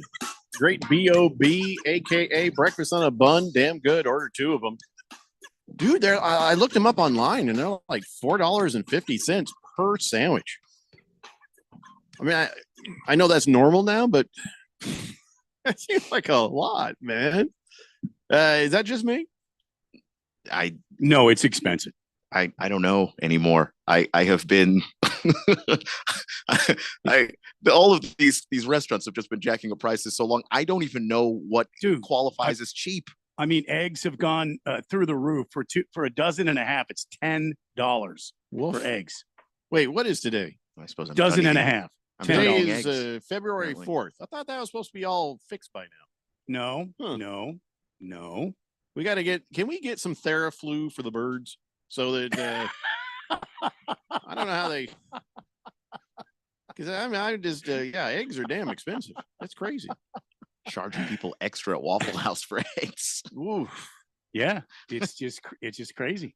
Yeah, like that's true. It's the true statement. I saw somebody posted saying, when I was a kid, we used to throw eggs and toilet paper at our enemies' houses. Mm-hmm. Now we hoard it. No, you don't do that ever. Baker's cocky hen says, it's funny how they immediately thank Jesus Christ after they win while trying to flop their way to championships. I think that's a bit rough. Yeah, that's a bit rough. And kind of unrelated. Doesn't make them cheaters, It means they're just working the system. All the players do that in almost every single sport. When it's excessive, it's annoying as hell. Yeah. When it's ridiculous, or when they're argumentative and bitchy about it, then yes. But outside of that, Yeah, I mean, referees had to tell Josh Allen to shut up finally. After a whole he came over to the sideline where he was sitting, saying, "Hey, don't yell at me," because he was doing it all very year. nice about it. Yeah. I mean, if you really thought that the Chiefs got all the, that Carl Cheffers did not have to come over, put his hand on Josh Allen's shoulder, and say, "Hey, man, don't yell at me. This is not going to go for you the way you want it." And so he could have just been like ejected. That would have been really obvious, wouldn't it? If it was rigged. Silver Pop says, correct, Keon. They all do it. But Patrick Mahomes the only one getting the calls. Hello, championship winking. That is just not true. Other quarterbacks do get calls. I'll say Jalen Hurts didn't seem to. He got just about beat up and murdered. There are some quarterbacks, especially the ones that are when your game is more built around running. Yeah, I notice you get the calls less. Sure, because as a runner, rules are different. You're just not as protected. And then they keep looking at you like that as a runner when you're a quarterback, so they're slower with the flag. Yeah, that makes sense. That it's not right. It's not fair to Jalen Hurts, but it makes sense. And by the way, Jalen Hurts, he's a manly man. You know why I know that? How do you know that? He says, I don't call it the tush push. I call it the quarterback sneak. That's fair. No, I mean, tush is not a very manly word. So quarterback sneak. So that's why I call it the tush push. Why not? Why not? The Eagles are involved. I don't want it to sound cool. No, I want it to be the tush push. So it's the tush push. He doesn't care for brotherly shove either. He says, yeah, I don't call it that. You call it that. I call it the quarterback sneak. I keep it standard. Jalen Hurts doesn't nickname things. I don't know. Like he never smiles. Why would he have a fun nickname for anything? Yeah, he's incredibly serious. He's all business. There's no Jalen Hurts is not interested in things sounding fun or glamorous. Guy just shows up to work, which I respect a lot. Just wish he did it on another team. Wow. I just realized something I didn't know. Because of Navy Brad. He says, guys, I'm a day late on this, but happy 85th birthday, Fran Tarkenton. Oh, he's still alive. Wow. Why is that surprising? I didn't know. Just kind of assumed. Did you? I like Fran. Well, good for him. He's a nice guy. Now watch tomorrow. Rest in peace, Fran Tarkenton. Oh, no. Broadcaster jinx. But gone too soon. I do. Like a month ago, he was posting up videos talking about Kirk Cousins. I'm not kidding.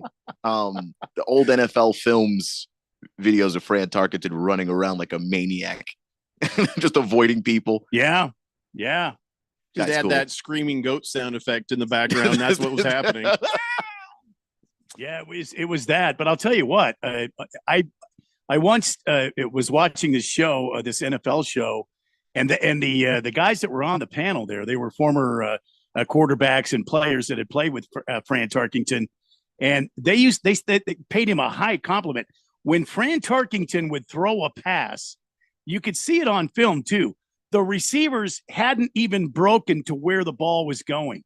He was delivering the ball on time, on target, and the receivers had to turn their heads to see it or to hit him right in the chest.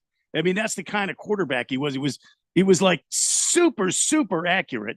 And he could throw on the run like, well, he kind of had to. He was running for his life all the time. He was ahead of his time because that was not a time period where you expected that of quarterbacks. Like if you can't do that now, you're not a quarterback in the NFL for very long. But yet, he still no Super Bowl. Oh boy. Yeah, that's too bad. If one guy in the NFL deserves a Super Bowl, it was Fran Tarkenton. That dude really. I mean, that's one of the ones that has to hurt. Yeah.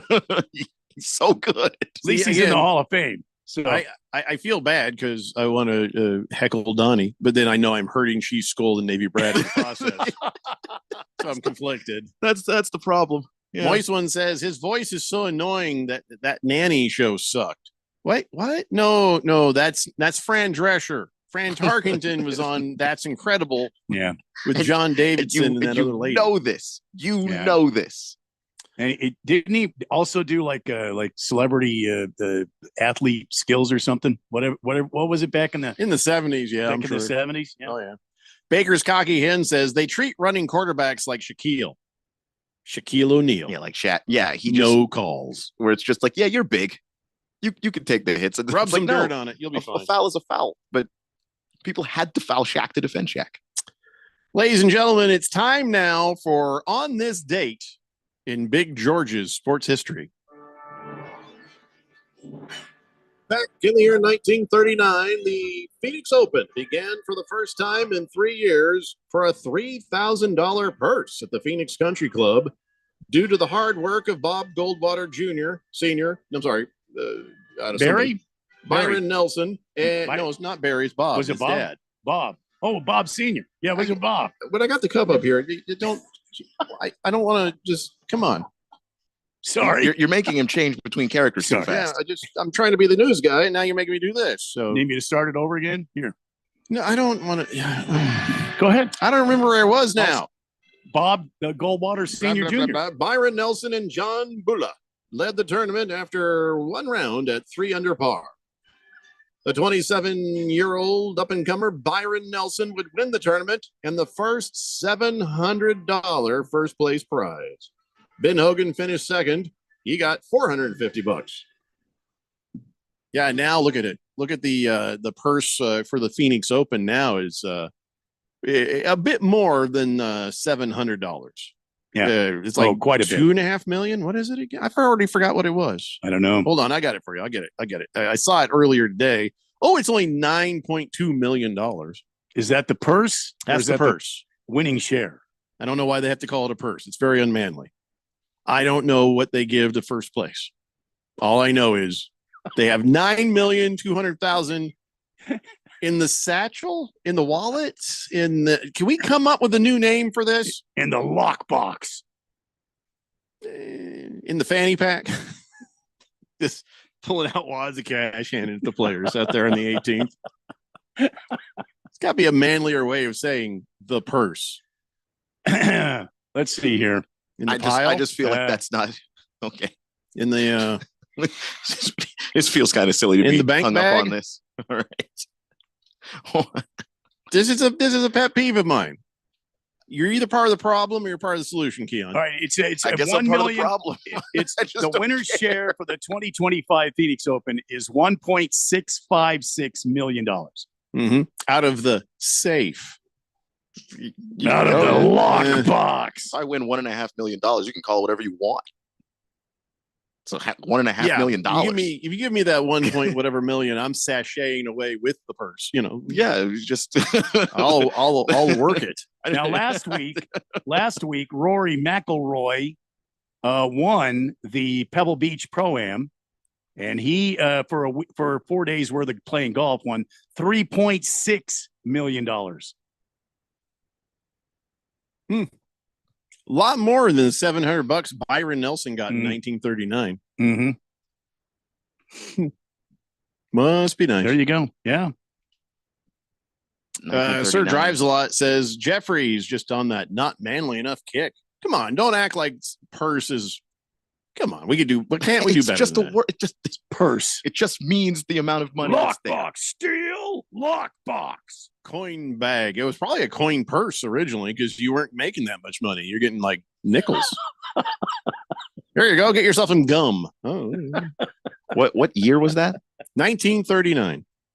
Yeah, let's see. Are you looking up words? I'm looking up the Alternate inflation words? calculator. Oh, so what is $700 worth in 2024? Still not great. It's 15,000.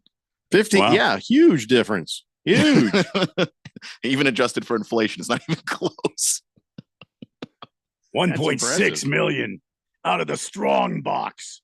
Oh, strong box. I like strong box. Yeah. I don't know. Is there gotta be like a poker term about the pile, but the chips? I don't know. The Why does strong it box matter? for the 2025 Waste Management Phoenix Open is $9 million. Why am I in the pot? That'd be good, moist one. Why am I Jalen Hurts is being manly and saying, I don't call it the tush push, I'll call it the quarterback sneak. Why can't I say I don't call it the purse? We call it the Strong something box. else. It's the tush push, and that's the I like purse. the strong box. It should be called a strong box. And it doesn't matter what anybody calls it as long as it's the money and it scores the touchdown. I just strong box. Why does any of this matter? How much on this show, in your experience, has ever really mattered? You make a fair point there, Mm-hmm. but I also complain about it all the time, so I'm staying in character, to be honest. I like the pot, so whatever. Everybody have a great night. We'll be back in Who your doesn't? radios again tomorrow at 3 p.m. It's the Daily Blender here on 1580 The Fanatic. Head coach Bobby Hurley and Sun